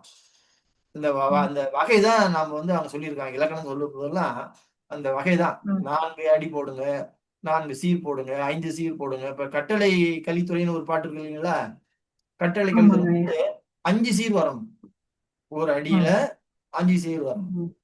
முதல்ல 4 சீர்களும் வெண்பாக்குறி தலை வரணும். 5வது வந்து விளங்காய் சீரா அமையணும் அப்படின்னு சொல்லியிருக்காங்க. அப்படின்னு சொன்னா அது போல நம்ம அமைத்துக் கொள்ள வேண்டுமே தவிர இதுல தனித்தனியா ஓசையெல்லாம் வரையறுத்து இலக்கணம் கிடையாது. அது வண்ணகம் சொல்றாங்க பாருங்க, வண்ண பாடல்கள் சொல்றாங்க, சந்த பாடல்கள் அதுக்கு தான் அது போல அமைச்சிருப்பாங்க. இது மாதிரி இந்த சந்தத்துல எழுதலாம் அப்படின்னு சொல்லியிருப்பாங்க. இது நம்ம எது வேண்டுமானாலும் வைத்துக் கொள்ளலாம். அன்று கூட சொன்னோம் பாருங்க, இந்த விருத்த பாடல்கள் வருகின்ற பொழுது இந்த மாச்சீர், மாச்சீர், காய்ச்சீர் குழந்தை பாடல்கள் அதெல்லாம் சொன்னோம் இல்லையா? அது போல கலி விருத்தத்துக்கும் ஓசைகளை வைத்திருப்பார். இந்த கம்பருடைய அந்த பாடல்கள் ஓசைகள் சொல்லுங்க. அந்த ஓசைகள் நம்ம வைக்கும் பொழுது எது சிறப்புடையதா இப்ப ஒரு வார்த்தையினுடைய ஈற்று சொல்லு சிறப்புடையதா இருக்கணும் இல்ல முதல் சீர் சிறப்புடையதா இருக்கணும்னா எந்த மாதிரி சீர்கள் ஐயா நம்ம அந்த மாதிரி வைக்கலாம்? ஆமா. அது போல அதான் மாச்சீர் வந்து தொடர்ந்து வந்தா நல்லா இருக்கும். இன்னும் அந்த முடிக்கல் வாசகம் பாருங்க. போதுரு நரிவிரை புதுமலை தெரிதது கருணைதல் விரிவன கழி போதுரு பூவிழா அதை விட்டுட்டா எல்லாம் கருவிளமா இருக்கு பாருங்க. போதுரு நறுவிரை புது மலர் தெரி தரு கரு நெய்தல் விரிவன எல்லாமே கருவிளம் வந்திருக்கு. நிறை நிறை நிறை நிறை நிறை இருக்கு. இப்ப இந்த கலிப்பா எழுதுகின்ற பொழுது அராகனம் ஒரு உறுப்பு சொன்னேன் இல்லையா? அதுக்கு ஒரு பாட்டு சொன்னோம் பாருங்க, அது இந்த ஓசைதான். போதுரு நறுவிரை புதுமலர் தெரிதரு கரு நெய்தல் விரிவன கழிப்பங்கழி எப்படி இருக்குன்னு சொல்றாரு. அந்த சோலை எப்படி இருக்குன்னு சொல்றாரு. அது போல இந்த கருவிளம் ஓசை ரொம்ப நல்லா இருக்கும். கருவிளம் இல்லையா? நிறை நிறை நிறை நிறை இந்த ஓசை நல்லா இருக்கும். கம்பர் எழுதும்போது அந்த ஒரு பாடல் வாங்குவோம். செஞ்செவிய கஞ்சனிக சீரடியலாக செஞ்செவிய கஞ்சனிகர் சீரடியலாக கடைசியில தேமால முடியும். மற்றபடி காய்ச்சீரே போட்டிருப்பாங்க. இந்த பாட்டு நினைவு வர மாட்டேன். எல்லாமே படிச்ச மனதில் இருக்கிற பாட்டெல்லாம் கொண்டு வர்றதுன்னா ரொம்ப கடினமா இருக்கு. சீரடிய கிண்கிணிசி லம்புழு சிலம்ப வேறுபடு மேகலைகள் மெல்ல நம்மிடற்ற எல்லாம் காய் காய் காய் காய்னு வரும். கடைசியில ஒரு மாவுல முடியும். அது நல்ல ஓசையா இருக்கும். அதே போல அந்த அமைப்பு வச்சுக்கலாம். 3 காய்ச்சி ஒரு மாச்சி காய் காய் காய் மா. அது விருத்தத்துல பாத்தீங்கன்னா அரை அடிக்கு ஒண்ணு இந்த ஓசை வச்சுக்கணும். இந்த கலி விருத்தத்துல நீங்க ஒரு அடிக்கு அந்த அரை அடி மாதிரிதான் இது. ஆனா இதுல என்னன்னு கேட்டீங்கன்னா இதுல 4 அடியிலும் ஒரே எதுகை இருக்கும். இந்த அடி கணக்கிடுவதே எதுகை வச்சுதான். முதல் அடியில என்ன எதுகை போடுறோமோ இக்குன்னா 4 அடியும் இக்குதான் இருக்கணும். ஆனா ஆசிரியப்பா பெண்களிப்பா இதெல்லாம் பார்த்தீங்கன்னா 2 அடிக்கு ஒரு எதுகை வச்சா போதும் நம்ம எழுதியிருப்போம். 2 அடிக்கு ஒரு எதுகை இருந்தால் போதும் நினைப்போம். ஆனா இந்த மாதிரி ஒரு தனியா எழுதுகின்ற பொழுது அதை 4 அடியா வைத்துக்கிட்டு 4 அடிக்கும் ஒரே எதுகை போட்டு அந்த ஓசையை வச்சு எழுதினீங்கன்னா அந்த பாட்டு நல்லா இருக்கும். சொல்லுங்க. அது போல அதான் குழந்தை பாடல்களுக்கு அது போல மாச்சீர் மாச்சீர் காய்ச்சீர், அது போல மாமா மா மூணும் மாச்சீரா இருக்கலாம். அது போல இருந்தாலும் அந்த ஓசை நல்லா இருக்கும். இந்த எண்சீர் விருத்தத்துக்கெல்லாம் காய்ச்சீர் காய்ச்சீர் மாச்சீர் மாச்சீர் அப்படி வைத்துக்கலாம். அது நல்லா இருக்கும். இல்லைன்னா 3 காய்ச்சீரும் 1 மாச்சீரும் வைத்துக்கொண்டால் நன்றாக அந்த பாடல் நன்றாக இருக்கும். ஆனா நாம அமைத்துக் கொள்வதுதான். நம்ம முதல் அடியை நீங்க ஒரு ஓசை நல்லா இருக்குன்னு வச்சீங்களேன், ஏதோ காதுல வாங்கினதை எழுதி பார்க்கின்ற பொழுது ஒரு அடி எழுதிட்டு அந்த ஓசை நல்லா இருந்ததுன்னா அதே ஓசையில நீங்க அடுத்த அடியை அமைத்துக் கொண்டு போகலாம். அதை நீங்க மட்டும் முதல் அடியை மட்டும் எழுதிட்டு இது காயா விளமா ஏன்னா நீங்க கொஞ்சம் பார்த்துக்கிட்டு அதே போல சொற்களை நாம போடலாம். போட்டோம்னா அந்த பாட்டு அழகாக வந்துவிடும். அவ்வளவுதான். நாம அமைத்துக் கொள்வதுதான். உங்களுக்கு வேண்டும்னு சொன்னா நீங்க ஒரு பாடலை படிச்சு பாருங்க. இப்ப இவரு அருணகிரிநாதர் கந்தர் அனுபூதியில பாத்தீங்கன்னா அந்த ஒரு 100 பாட்டும் பாத்தீங்கன்னா இதை போல ஒரு ஓசையில எழுதியிருப்பாங்க. கூகா எனையன் கிளை கூடியழ ஓகா வகை மெய்ப்பொருள் பேசியவா நாகா சல வேலவ நாலுகவி தியாகா சொரலோக சிகாமணியே அப்படின்னு சொல்லியிருப்பாரு. உருவாய் அருவாய் உளதாய் இளதாய் மறுவாய் மலராய் மணியாய் ஒளியாய் கருவாய் உயிராய் கதியாய் விதியாய் குருவாய் வருவாய் அருள்வாய் குகனே. அப்ப என்ன நிறைநேர் நிறைநேர் நிறைநேர் நேர் நிறைநேர் நிறைநேர் நிறைநேர் இதே போல அந்த ஓசை அமைத்திருக்கிறார்.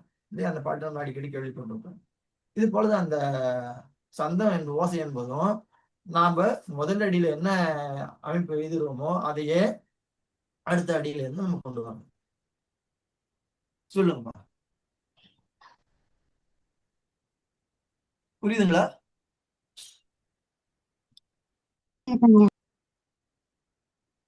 சொல்லுங்க. புரியுதுங்க ஐயா, நல்லா புரியுதுங்க ஐயா. சரி சரி. ஆனா எழுதி பாருங்க. ஒவ்வொரு நாளும் ஏதாவது ஒரு பாடலா நம்ம எழுதணும்னா அந்த இலக்கணத்தோட எழுதுகின்ற பாடலை எழுதணும்னா நம்ம மனசுல நல்லா பதிஞ்சிரும். இது நம்ம அதான் காரியை கற்று கவி பாட முடியாதுன்னு பழமொழி சொன்னாங்க பாருங்க. காரியை கற்று நம்ம கவிதை எழுத முடியாது. இலக்கணத்தை கத்துக்கிட்டு நம்ம கவிதை எழுத வந்தது எல்லாரும் தெரிந்து கொள்ள வேண்டும். இந்த பாக்களை எப்படி அமைக்க வேண்டும் என்ற ஒரு முறைக்கு தான் இந்த இலக்கணமே தவிர இந்த இலக்கணம் தெரிவதாலேயே நம்ம கவிஞனும் சொல்லிவிட முடியாது. இது எதனால் வரும்? நம்ம இது போல பலவித ஓசைகளை வைத்து எழுதி எழுதி எழுதி பார்க்கின்ற பொழுது அது பாடல் ஓசைக்கு ஏற்ப அந்த அமைப்பு விடணும் பாட்டு. அதனால இதுக்கு ஒன்றும் பெரிய தனியான ஒரு இலக்கணம் ஒவ்வொரு கவிதைக்கும் நம்ம பார்த்துட்டு இருக்க வேண்டிய அவசியம் இல்லை.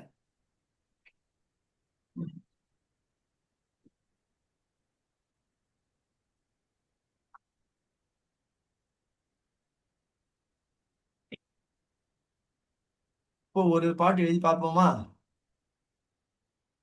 பார்க்கலாங்க ஐயா. இந்த கட்டளை கலித்துறையில ஒரு பாட்டு எழுதி பார்ப்போங்க. நீங்களா சொல்லுங்க, எதை பத்தி வேணுமாலும் நம்ம எழுதலாம்.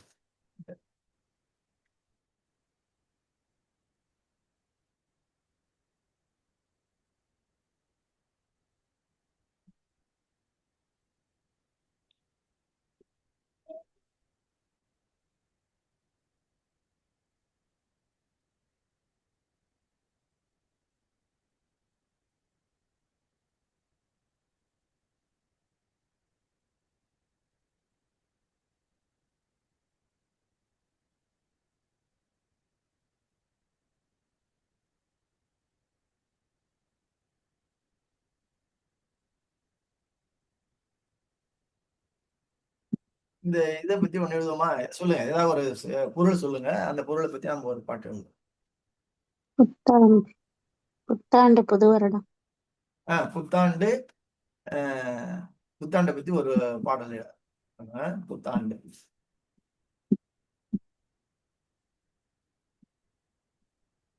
ஏதாவது ஒரு வரி சொல்லுங்க. அந்த வெண்தாளை பெரிடாம இருக்கணும். அதாவது வெண்பா எழுதல, ஆனா கட்டளை கலித்துறைக்கு என்ன எழுதணும்? வெண்பா எழுதுறது போலதான் எழுதணும்.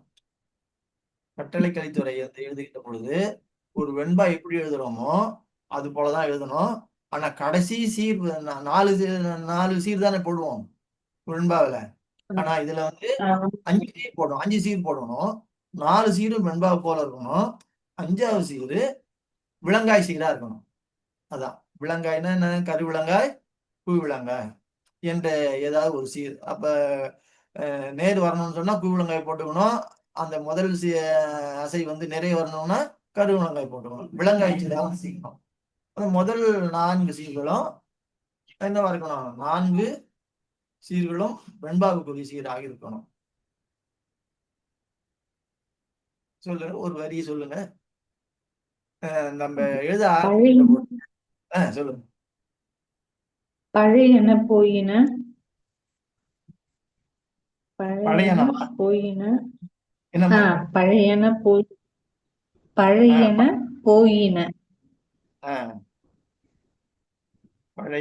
போயின பாரினில். இப்ப பழையன போயினங்கிறது சரியாயிடுது. ஏன்டா விளம் நேர் வந்துட்டுது. போயின விளம் வந்திருக்கு. விளமுன் வந்து நேர் தான் வரணும்.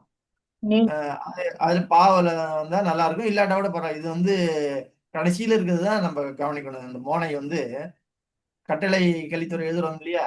அதனால இது வந்து நடுவுல இப்படி வேணாலும் வரலாம். அந்த மோனை தான் வரணும்னு அவசியம் கிடையாது. கடைசியில மட்டும் அந்த மோனை வரதான் பாத்துக்கங்க. பழையன போயின பாரினில் நன்மைகள். ஒரு நிமிஷம். பாரினில் நன்மைகள்.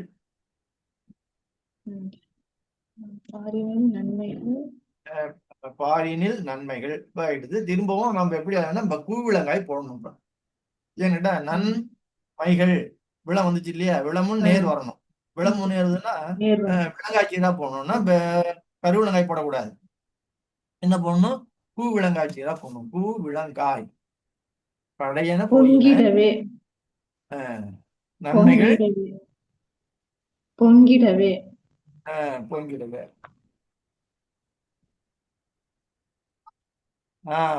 சரியா இருங்க. இப்ப இந்த வரி நல்லா இருக்கு.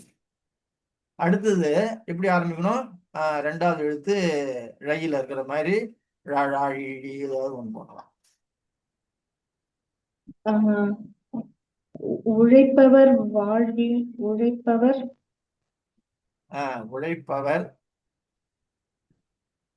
நேர் வரணும்.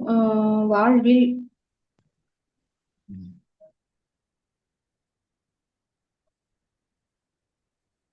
உழைப்பவர் வாழ்வில்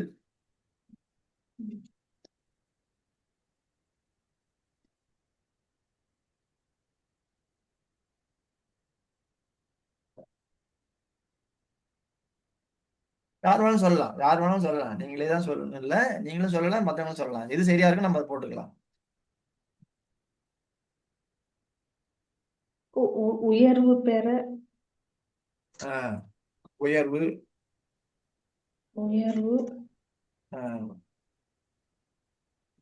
காய்ச்சிருப்பு. உயர்வு பெற பூ வந்திருக்கிறதுனால பக்கத்துல நிறையில வர மாதிரி ஒரு சொல்ல ஆக்கணும். அது உழைப்பவர் வாழ்வில் உயர்வு பெற. பெருக. உயர்வு பெருக.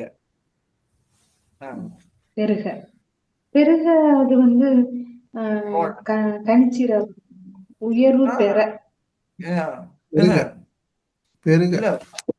உயர்வு பெருகிட அல்லது பெருக ஏதாவது போட்டு இது அடுத்து ஒரு வந்து சொல்லுங்களேன். அது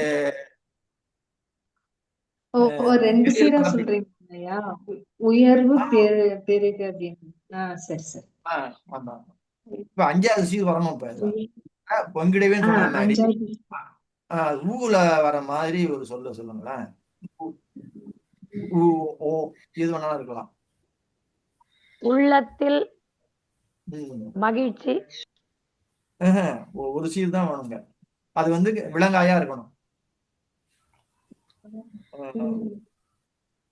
உள்ளத்துல வச்சுக்கிட்டா நீங்க என்ன சொல்லலாம்? உயர்வு பெருகிட. உள்ளத்தில்னா உள்ளத்தில் வரக்கூடாது. விலங்காயா இருக்கணும்.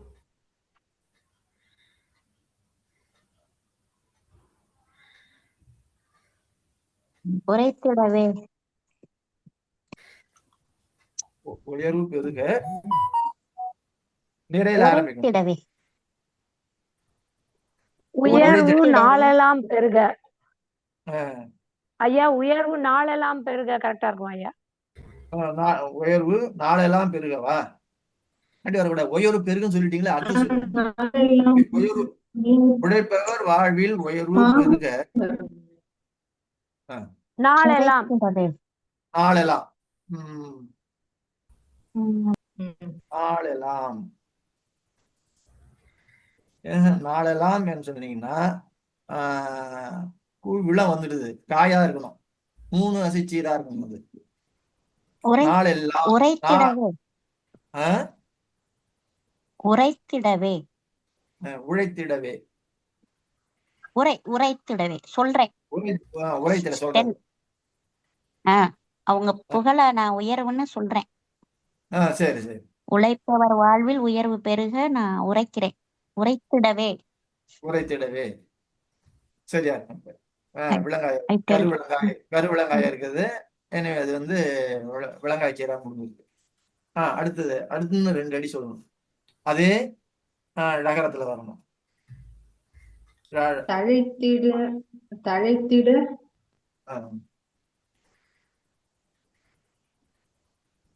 தழைத்து அன்புடன் இவ்வையகம் ஓங்கிட.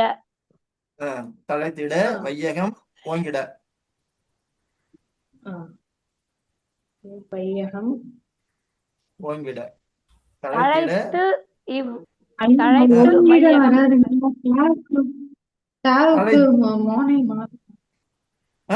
இங்க நீங்க வந்து இதெல்லாம் பார்க்க வேண்டிய அவசியம், மோனை இங்க எதுவுமே பார்க்க வேண்டாம். நான் கருத்து மட்டும் சொல்லுங்க போதும். தழைத்து இவ்வையகம் ஓங்கிடவா? தழைத்து இவ்வையகம் ஓங்கிட. வையகம் வையகம் வேணாம் ஐயா. தழைத்து வையகம் ஓங்கிட நிறைவாய். ஓங்கிட. ஓங்கிட நிறைய வரக்கூடாது. ஓங்கிட விளம் இல்லையா? வாழ்த்துகள் கூறுவோமே. இவ்வையகம் ஓங்கிட வாழ்த்துக்கள் கூறுவோமே. மேடம் இது 3வது அடி தானே மேடம்? 3 தானே, அப்ப கடைசியா நம்ம தான் முடிக்க கூடாது. ஆமா ஆமா, கடைசியா தான் மேடம் முடிக்கும். இந்த வழியை கடைசியா வச்சுக்கலாம். நடுவுல ஒண்ணு சொல்லுங்க ஐயா. இது வரலாம் எழுதுன்னு சொல்லுங்க ஐயா. பழையன போயின பாரினில் நன்மைகள் பொங்கிடவே, உழைப்பவர் வாழ்வில் உயர்வு பெருக உரைத்திடவே. நம்ம அடுத்தது சொல்லணும், தழைத்தி வையகம் ஓங்கிட வாழ்த்துக்கள் கூறிடுவோம். கடைசி வரி வந்துட்டுது. கூறிடவே வாழ்த்து கூறிடவே வச்சுங்க ஐயா. வாழ்த்துக்கள் கூறிடவே. வாழ்த்துகள் கூறிடவே.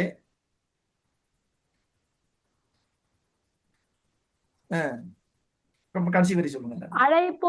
அழைப்போம் புத்தாண்டை.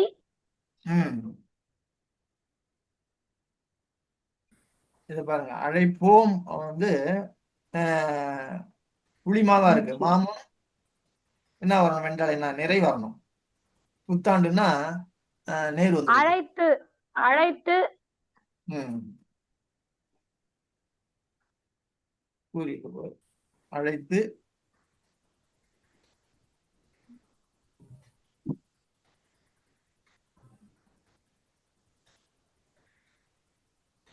அழைப்போம் புதிய ஆண்டினைன்னு போடலாமே. அது வருதுங்க ஐயா. அழைப்போம் புதிய அழைப்போம். அடுத்தது நிறையதான் தொடங்கணும். புதியன்னு போட்டோம். அடுத்தது சொல்லும் பொழுது அல்லது நிறைய ஆரம்பிக்கணும், இல்ல இன்னும் கொஞ்சம் சேர்க்கணும். அழைப்போம் புதிய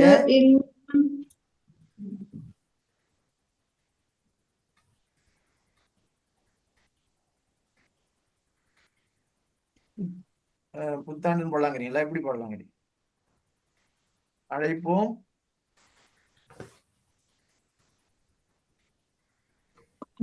புதிய ஆண்டை புன்னகை பூவினோடு. புதிய ஆண்டின்னு சொல்லாம புதிய நல் ஆண்டினை. ஆண்டின்னு போட்டோம்னா நேரு வந்துருது இல்லையா? மாமுன் நேர் வந்துருது. ஆசிரியர் புதிய ஒரு அசை சேர்த்துக்க வேண்டியதான். புதிய நல் ஆண்டினை அழைப்போம், புதிய நல் ஆண்டினை. புன்னகை பூவினோடு. அன்புடன் அன்புடன் அஹ், எது முடியுதோ எடுத்துக்கோ. அன்புடன் புன்னகை ஆமா, ஆ வந்திருக்கனால கடைசியில இன்னும் ஒரு சீர் இன்னும் ஒரு சீர் போடணும் நீங்க. புன்னகை அழைப்போம், பூவினோடு. புன்னகையிலே சொல்லுங்க. புன்னகையிலே புன்னகை. பூவினோடு. சரி, புன்னகை. இப்ப கடைசியில் நீங்க சொல்லணும். இப்ப 4 சீர் வந்துட்டு 5வது சீர் சொல்லணும். அழைப்போம் புதிய நல் ஆண்டினை புன்னகை. புன்னகை பூவினோடு. புரியலங்க, நல்லா சொல்லுங்க. புன்னகை பூவினோடு. பூவினோடு. பூவினோடு. பூ பூ பூக்களோடு. புன்னகை. புன்னகை பூவு. பூவினோடு. பூவினோடு. பூவினோடு. நேர் நிறை நேர். நேர் நேரை காய்தான் பூவிலங்காய் உண்டு. இப்ப பார்த்த இந்த பாடலை பாருங்க. பழையன போயின பாரினில் நன்மைகள் பொங்கிடவே, உழைப்பவர் வாழ்வில் உயர்வு பெருக உரைத்திடவே, தளத்தீவ் வையகம் ஓங்கிட வாழ்த்துகள் கூறிடவே, அழைப்போம் புதிய நல் ஆண்டினை புன்னகை பூவினோடு.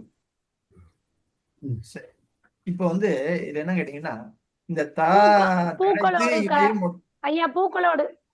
பூக்களோடு கரெக்டா இருக்கும் ஐயா. பூவினோடு பதில் பூக்களோடு. ரெண்டும் ஒண்ணுதான். நீங்க எது சொன்னாலும் சரியாதான் இருக்கும். அது பூக்களோடு. ஏன்னா பூவினோடுனா ஒண்ணு மாதிரி இருக்கு, பூக்களோடுனா நிறைய மாதிரி இருக்கு. அதுக்காக சொல்றேன்.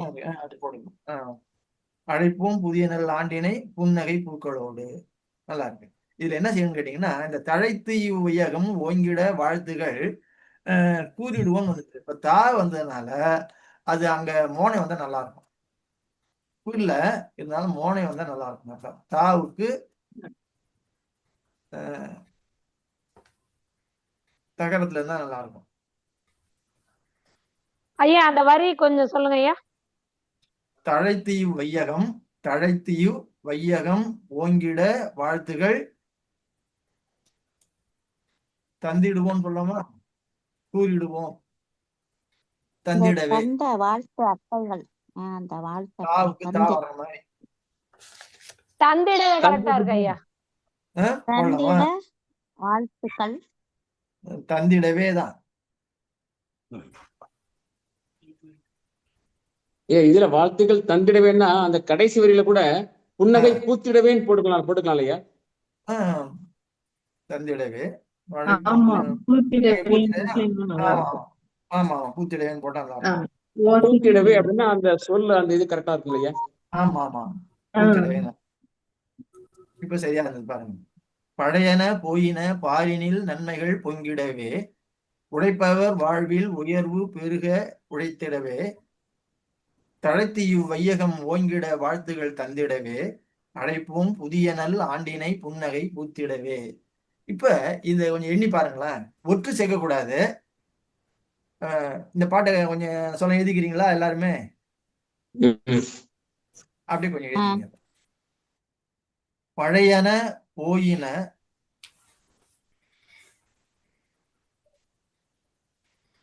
பழையன போயின பாரினில் நன்மைகள் பொங்கிடவே.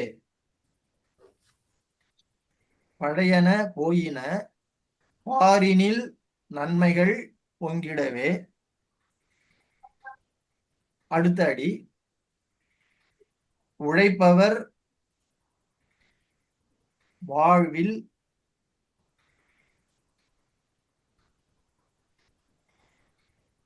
உயர்வு பெருக உரைத்திடவே.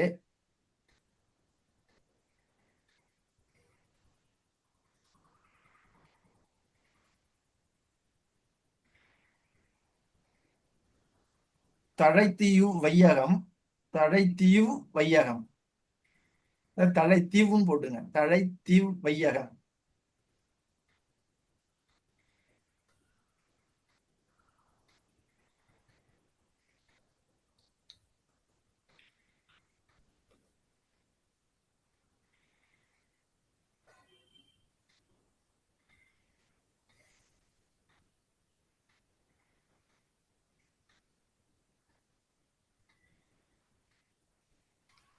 தழைத்தீவ் வையகம் ஓங்கிட வாழ்த்துகள் தந்திடவே.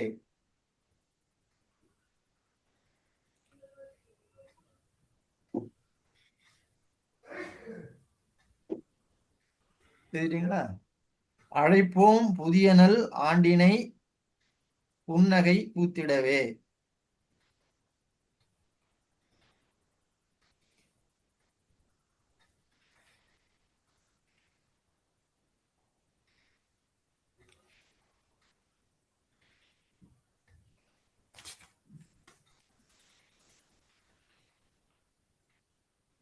புரிஞ்சுட்டீங்களா? சரி, இப்ப இதுல இந்த 3வது அடியை பாருங்க. தழைத்தீவ் வையகம் அப்படின்னு போட்டுக்கிட்டோம் இல்லைங்களா?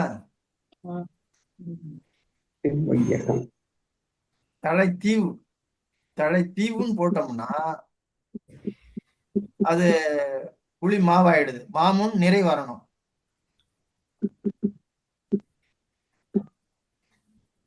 இல்லைங்களா? தழைத்தேன்னு போட்டீங்கன்னா சரியா.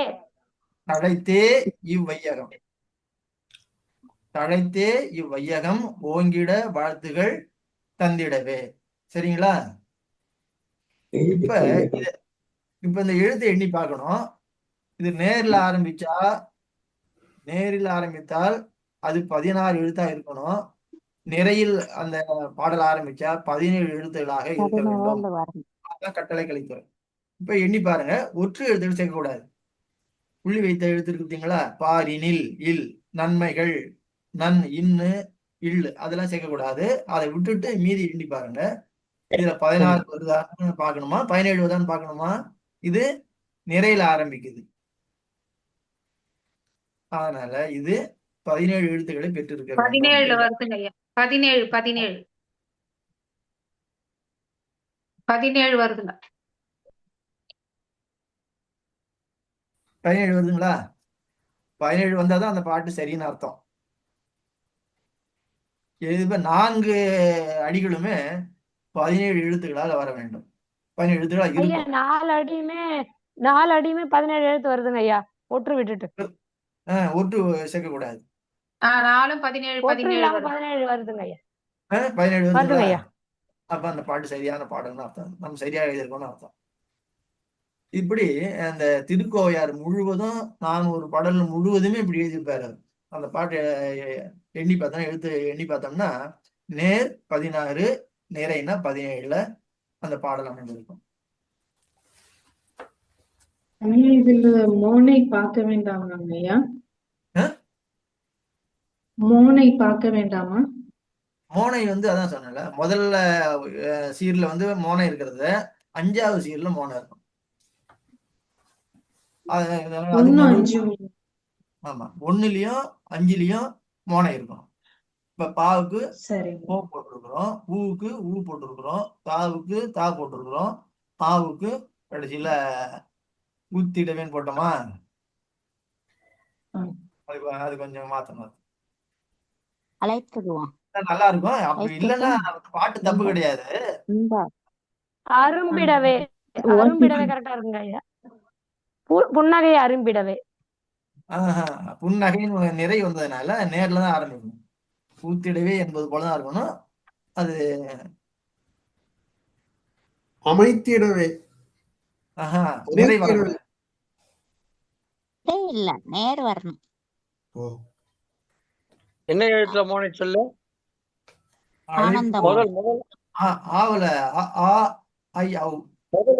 முதல்ல படிங்க. முதல்ல இருந்து படிங்க. கடைசி அடியா. அழைப்போம் புதிய நல் ஆண்டினை புன்னகை பூத்திடவேன்னு எழுதியிருக்கிறோம். அழைப்போம் புதிய நல் ஆண்டினை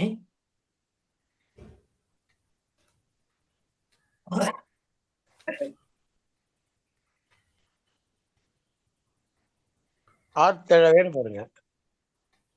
புன்னகை ஆர்த்தேழவே அப்படி போடலாம். ஆர்த்தேழவே, புன்னகை ஆர்த்தேழ. ஆங்குரவே, புன்னகை ஆங்குரவே, புன்னகை ஆங்குரவே, ஆங்குரவே அப்படியும் போடலாம். ஆங்குரவே அப்படியும் போடலாம். அன்புடனே. புன்னகை அன்புடனே. அன்புடனே அப்படின்னு போடணும். புன்னகை ஆயிரமே போடலாம். புன்னகை ஆயிரமே போடலாம். அப்படின்னு போடலாம். கூவிளங்காயால வரணும். அவ்வளவு.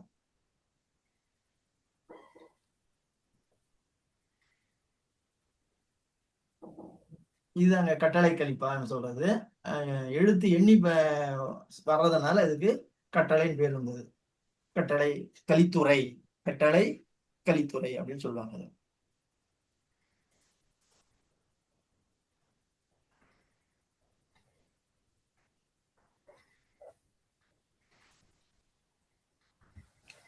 இது போல பாடல்கள் எழுதி பாருங்க நீங்க ஓய்வு இருக்கும் பொழுது. இந்த முதற்சி இருந்து ஆரம்பிச்சு 4 சீர்கள். ஏன்னு கேட்டா பாடல் முழுவதுமே இதுதான் என்ன வெண்கால தான் வரணும். ஆனா ஒரு அடிக்கு மட்டும் நீங்க பார்த்தா போதும், அடுத்த அடிக்கு நீங்க பார்க்க வேண்டும் என்ற அவசியம் இல்லை. தெரியுதுங்களா? ஒரு அடியும் வெண்டலையால் நிரம்பி இருக்க வேண்டும். அவ்வளவுதான். அடி அடிதோறும் 5 சீராகி ஒவ்வொரு அடியும் 5 சீரால் அமைய வேண்டும். கடை ஒரு சீரும் விலங்காயாகி கடைசி சீரு விலங்காயில முடியும். ஏன்னு கேட்டீங்கன்னா அது பூ மாறுதுன்னா அது நிறைய வரணும், காய் வந்தாலும் நிறைய வரணும், விழா வந்தாலும் நேரா வரணும். அதனால அது பூ விலங்காய் இல்லைன்னா கறி விலங்காய் எது சரியா இருக்கோ அது மாதிரி போடணும். அதான் கடை ஒரு சீரும் விலங்காயாகி நேர் 16 நிறை 17 என்று ஓதினர் கலித்துறைக்கு ஓரடி எழுத்து. அது அந்த காலத்தை எழுதி வச்ச அந்த நூற்பா சூத்திரம் சொல்லுவாங்கல்ல, இந்த பாட்டுக்கு அதாங்க சூத்திரம். இந்த பாடல் இதுவும் ஓசையும் நல்லா இருக்கும், பார்ப்பவர்களுக்கு வியப்பா இருக்கும். இன்னும் சரியான எழுத்துக்கள்ல எழுத்து எண்ணி எழுதியிருக்கிறாரு அப்படின்னு சொல்லி வைக்கின்ற வகையில் இருக்கும். ஓசையும் ரொம்ப நல்லா இருக்கும். இது போல எழுதி பாடங்கள் வெண்பா எழுதுவது போலதான். ஆனா கடைசியில் இது 5 சீர் மறந்துடக்கூடாது, 4 சீர்ல எழுதக்கூடாது. வெண்பானா 4 சீர் தான் போடுவோம், இது 5 சீரா போட வேண்டும். நீங்க எப்படி போட்டாலும் இந்த எழுத்து எண்ணிக்கை இது சரியா தான் இருக்கும், மாறவே மாறாது. இந்த அமைப்பில் போட்டோம்னா நேர் 16 நிறை 17, நேர்ல ஆரம்பிச்சோம்னா 16, நிறையில ஆரம்பிச்சா 17 எழுத்தா இருக்கும்.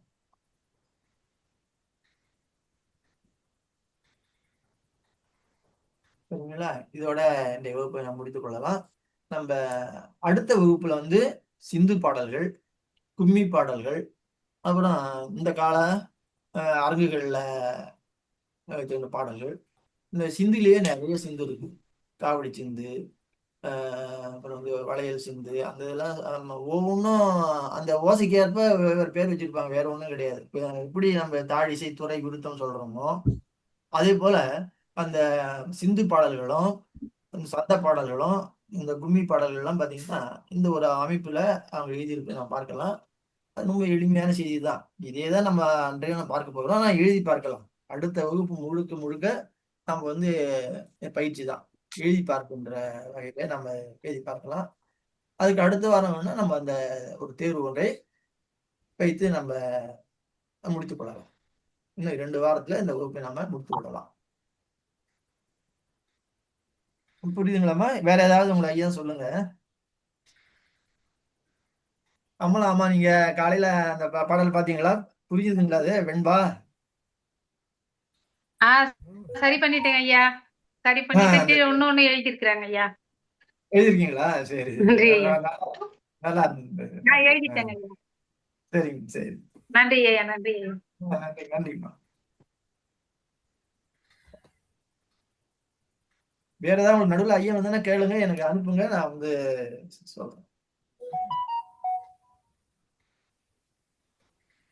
இப்போ நம்ம கவிதை எழுதும்போது ஏதாவது ஒரு அமைப்பு நமக்குன்னு வச்சுக்கணும். நம்ம இந்த இதுல நம்ம எழுதுறோம்னு சொன்னா இது என்சி விருத்தம் நான் நல்லா எழுதுவேன், அது போல காவடி சிந்துகள் எனக்கு நல்லா கை வருது, இந்த மாதிரி ஏதாவது நம்ம பிடித்தமான ஒரு அமைப்பை வச்சுட்டு நம்ம எழுதணும்னு சொன்னா அதுல நம்ம சிறப்பாக எழுதலாம். இப்ப பாரதியார்லாம் இந்த வெண்கலிப்பா இதெல்லாம் அவர் நிறைய கையாண்டு இருக்கிறாரு. இப்போ இந்த சிந்து பாடல்களே நிறைய பாரதியார் எழுதியிருப்பாரு. சிந்து பாடல்கள் கவிமணி தேசிகநாயகம் எல்லாம் இந்த எளிய சிந்து பாடல்கள் எடுத்துதான் அவர் எழுதியிருப்பாரு. அது போல நமக்கு பிடித்தமான நம்முடைய ஓசைக்கும் நம்ம எழுதுகின்ற பொருளுக்கும் நம்ம எந்த வகையில சிறப்பா சொல்ல முடியுமோ அதை நீங்க கையில எடுத்துக்கிட்டீங்கன்னா நீங்க எங்க போனாலும் அந்த பாடல்ல நீங்க எழுதி எழுதி வெளியிடலாம். அது வந்து ரொம்ப நல்லா இருக்கும்.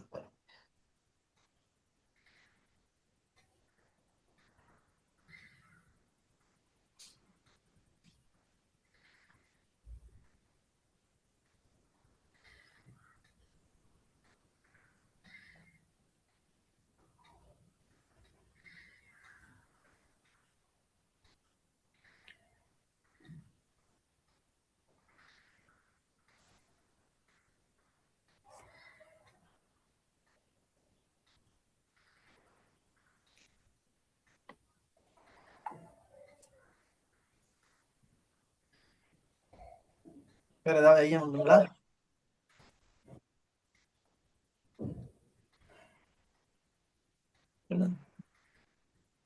ஒரு ஐயம் கேட்டுக்கிறேன்.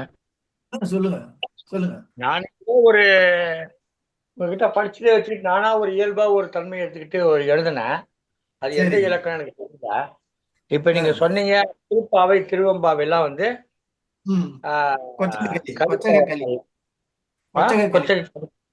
ஆமா. அந்த நடையை எடுத்துக்கிட்டேன். அந்த நடையை எடுத்துக்கிட்டு ஆனா அதுல வந்து இருக்கிற மாதிரி எதுக போடாம திருத்தமிழ் பாவையில மாற்றி எதுகை போட்டேன். எதுகை போட்டேன்னா ஒரு 4 சீர்கள் முதல் அடியில அந்த 4 சீர்களை வந்து வெண்டலை பயின்று வர எழுதிட்டு கடைசி சீர் வந்து காய்ச்சல் வரா மாதிரி கடைசி சீர் காய்ச்சல் வரும். மற்ற 3 சீர்களில வெண்டலை வரும். அதுக்கு அடுத்து ஒரு மடக்கு வரும். அந்த மடக்குல வந்து அதே மாதிரி 4 சீரு வெண்டலை வரும். ஆனா அந்த கடைசி முதல் அடியினுடைய கடைசி சீருக்கும் இரண்டாவது மடக்கினுடைய முதல் சீருக்கும் வெண்டலை இருக்காது. அந்த மாதிரி நடையில எழுதியிருக்கேன். தாய்ப்பால் அருந்தினை அருந்தின தங்க திருவாயில் தமிழ்பால் ஒழுக தளிர்பால் நடந்தனையே. தாய்ப்பால் அருந்தின தங்க திருவாயில் ஒரு முடிச்சுட்டேன். அதுக்கப்புறம் ஒரு மடக்கு தமிழ்பால் ஒழுக தளிர்பால் நடந்தனையே. அதுக்கு அடுத்தடி வாய்ப்பால் பிறந்தனை வண்டமிழ் பொன்னாட்டில். வாய்ப்பால் பிறந்தனை வண்டமிழ் பொன்னாட்டில் வாழிடம் மாறி வந்த இடைமகன் போல் சொல்றேன். வாழிடம் மாறி வந்த இடைமகன் போல் பேய்ப்பால் அருந்தி பிழையால் நீ செல்குவையோ. அவர் வந்து தாய்ப்பாலை குடிச்சார். அப்புறம் வந்து பேய் ஒரு அரக்கியோட பாலை குடிக்கிறார். அதனால பேய்ப்பால் அருந்தி பிழையால் நீ செல்குவையோ. வாழிடம் மாறி வந்த இடைமகன் போல் பேய்ப்பால் அருந்தி பிழைப்பால் நீ செல்குவையோ. பிழைப்பால் ஓர் இந்தி மொழி பேசி கிடப்பனையோ. பிழைப்பால் முதல்ல வந்து பிழைப்பால் பிழையினால் அதாவது வாழிடம் மாறி வந்த இடைமகன் போல் பேய்ப்பால் அருந்தி பிழையால் நீ செல்குவையோ. பிழைப்பால் ஓர் இந்தி மொழி பேசி கிடப்பனையோ. ஏய்ப்பால் வட வரவால் வடக்கட்டி வரவால் ஏய்ப்பால் வட வரவால் இந்தி நுழைக்கின்றார்.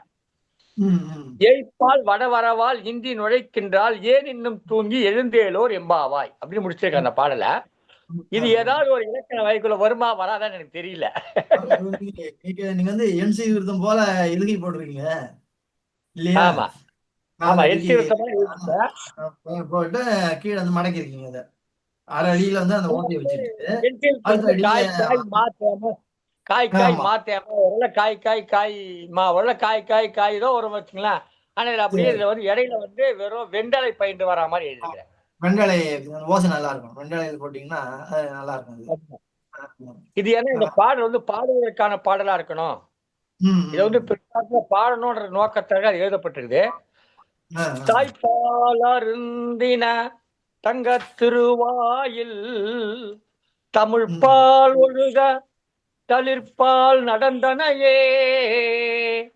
வாய்ப்பால் பிறந்தனை பண்டமிழ் பொன்னாட்டில் வாழிடம் மாறி வந்த இடைமகன் போல் பிழைப்பால் அருந்தி பிழைபால் நீ செல்குவையோ பிழைப்பாலோர் இந்தி மொழி பேசி கிடப்பனையோ ஏய்ப்பால் வடவரவால் இந்தி நுழைக்கின்றார் ஏன் இன்னும் தூங்கி எழுந்தேலோர் எம்பாவாய். இந்த இசைய மனசை வச்சு எழுதியிருக்கேன். ஓசையோட இசையோட அமைச்சிருக்கீங்க, நல்லா இருக்குங்க. எழுதலாம். அதே போல நம்ம ஒரு அமைப்பு வச்சுட்டு எழுத வேண்டியதான். பாடுற மாதிரி பின்னாடி இதை பாடணும் அப்படின்ற நோக்கத்தை வச்சுக்கிட்டு அதை ஒரு எதிர்கால நோக்கம், எதிர்கால செய்தி, இந்த செய்தி போய் சேரணுன்றதுக்காக எழுதப்பட்டிருக்குது. அந்த வகையில ஒரு 100க்கு மேற்பட்ட பாடல்கள், 100 பாடல்கிட்ட எழுதியிருக்கேன். அப்பப்ப பார்த்தேன், நான் படிச்சிருக்கேன், பார்த்தேன். நல்லா இருக்கு. அந்த திருப்பாவை அமைப்புல இது எழுதிருக்கிறீங்க. இப்பதான் எழுதணும். நம்ம எழுதி பழைய இதுல இருந்து கொஞ்சம் அப்படியே பழைய அமைப்பு, ஆனா புதிய சிந்தனைகள் இருக்கணும். நல்லா இருக்கு.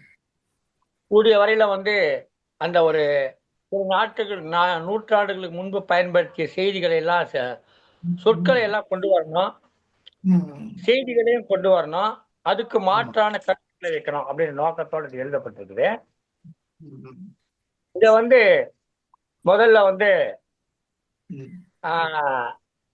ஒரு நிகழ்ச்சி வச்சு, அந்த நிகழ்ச்சியில உங்களை மாதிரி கூடிய பெரியவர்கள் அழைத்து வைத்து அவர்கள் முன்பாக இதை படித்தும் பாடியும் காட்டி அவர்கள் எல்லாம் அதை ஏற்றுக்கொண்டு, அல்லது குறை சொன்னா அந்த குறைகளை நான் ஏற்றுக்கொண்டு, ஒன்று பாடல்களை அவர்கள் ஏற்றுக்கொள்ளணும், அப்படின்னா குறைகளை நான் ஏற்றுக்கொள்ள வேண்டும்.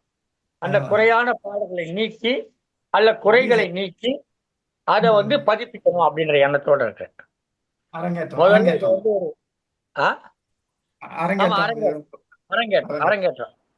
அரங்கேற்றத்துக்கு முன்னாடி அரங்கேற்ற பதிப்புன்னு ஒண்ணு போட போறேன்.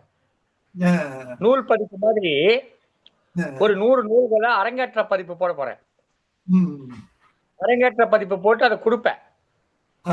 அதை கொடுத்து அவங்க அதை படிச்சு பார்த்துட்டு பாடி பார்த்துட்டு சரியா இருக்குது அப்படி சொன்னாங்கன்னா அதையெல்லாம் செம்மைப்படுத்தி அதுக்கப்புறம்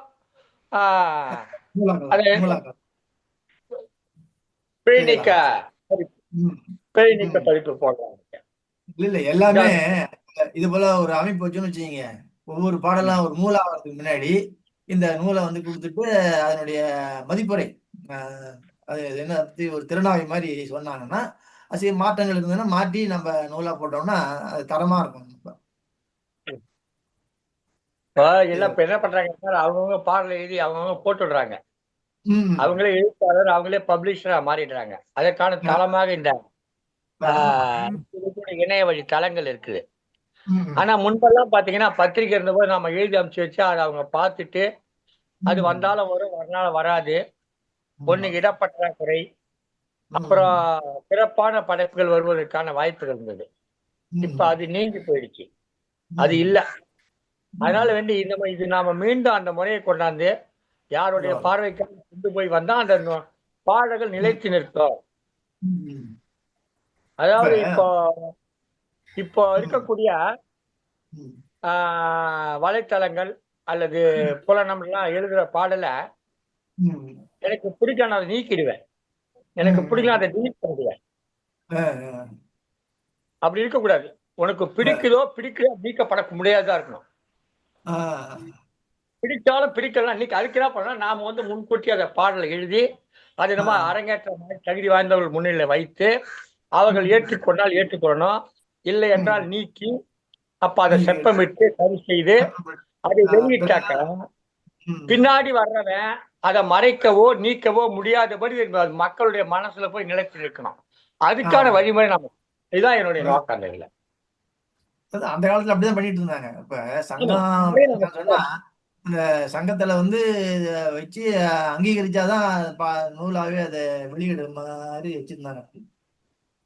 அந்த மாதிரி ஒரு அமைப்பாக இருக்கிறதுக்காக தான் இதுக்கு பெயர் வைக்கிற போது சங்க தமிழ் இலக்கிய பூங்கான்னு வச்சேன். இது வெறும் தமிழ் இலக்கிய பூங்கான்னு வச்சிருந்தா போதும் பேரு. ஆனா இதை நோக்கி ஒரு பயணம், அதுக்காக தான் அந்த சங்கன்ற வார்த்தையை சேர்த்து இது ஒரு சங்கம், அந்த சங்கத்துல இது ஒரு 4வது சங்கம் 5வது சங்கம் சொல்றேன், அந்த மாதிரி ஒரு சங்கம் இதுல வைக்கிற பாடல்கள் வைத்து அது அரங்கேற்றம் செய்யப்பட்டு பின்னாடி வந்தா அது காலத்தால் அழியாதான் நிக்கணும் அப்படிங்கிற ஒரு கற்பனையான ஒரு செயல்பாடு தான். அதை செய்து அதுக்காக அந்த அமைப்புக்கு பேரு முன்னாடி ஒரு சங்கம்ன்ற சொல்ல சேர்த்தோம். சரி சரி, சங்க தமிழ். ஆமா, அதனாலதான் சங்க தமிழ் இலக்கிய பூங்கா. சங்க தமிழ் இலக்கிய பூங்கா கிடையாது, அது சங்க தமிழ் இலக்கிய பூங்கா கிடையாது, சங்க தமிழ் இலக்கிய செய்யலாம். மகிழ்ச்சியா. வேற யாருக்கா ஐயா இருந்தா சொல்லுங்க. இன்னைக்கு தேர்வுன்னு வந்து இருந்தது. ஆமா, ஆனா தேர்வு அடுத்த வாரம் அந்த ஒரு வகுப்பு வச்சுருவோம். அதன் பிறகு தேர்வுக்கு ஒரு நாள் கொடுத்துக்கலாம். அடுத்த வாரம் ஞாயிற்றுக்கிழமையில நம்ம வகுப்பு முடியுதுங்க. அதன் பிறகு தேர்வு அறிவிக்கலாம். உங்களுக்கு யாருக்காவது பாடல்கள் ஐயம் இருந்தாக்கா, நீங்க பல பாடல்களை வெளியில படிக்கிறீங்க, அதுக்காக புது கவிதை எடுத்துட்டு வராதீங்க, மரபு கவிதையா பார்த்து எடுத்துட்டு வந்து இப்ப நான் கேட்ட மாதிரி உங்களுடைய ஐயங்களை கேட்டு தெளிவுபடுத்திக்கலாம். அதற்கான வாய்ப்பு இருக்குது. இது ஏதோ வகுப்பு முடிஞ்சிருச்சு ஒரு சான்றிதழ் கொடுத்தாங்க வாங்கிட்டு போயிட்டோம் இல்லாம, இந்த வகுப்புடைய தொடர்ச்சியாக எப்போது வேண்டுமானாலும் நீங்க இந்த ஐயங்களை எழுப்புவதற்காக இந்த யாப்பிலக்கண வகுப்பு அந்த குழு இருக்குங்களா, அந்த குழு நிலையாக இருக்கும். இந்த வகுப்பெல்லாம் முடிஞ்ச பிற்பாடு கூட உங்களுடைய ஐயங்களை அதில் எழுப்பி கேட்டாக்கா அதுக்கு பதில சொல்றதுக்கு ஐயா தயாராக இருப்பார் என்பதை இந்த நேரத்தில் ஐயாவுடைய அனுமதியோட சொல்லிக்கிறேன். ஏன்னா இது ஏதோ ஒரு சில வகுப்புகள் தெரிந்து கொள்வது அல்ல. அதே மாதிரி யாப்பிலக்கணம் இன்னும் நிறைய இருக்கு. வெறும் சிந்தி இலக்கியத்தை மட்டும் எடுத்துட்டு படிச்சிங்கனாலே அதுலயே ஆயிரக்கணக்கான நூற்றுக்கணக்கான சிந்து வகைகள் இருக்கு. அதை படிக்கிறதுக்கே உங்களுக்கு ஒரு 2 வருஷம் ஆகும். அவ்வளோ செய்திகள் இருக்கு சிந்திலேயே.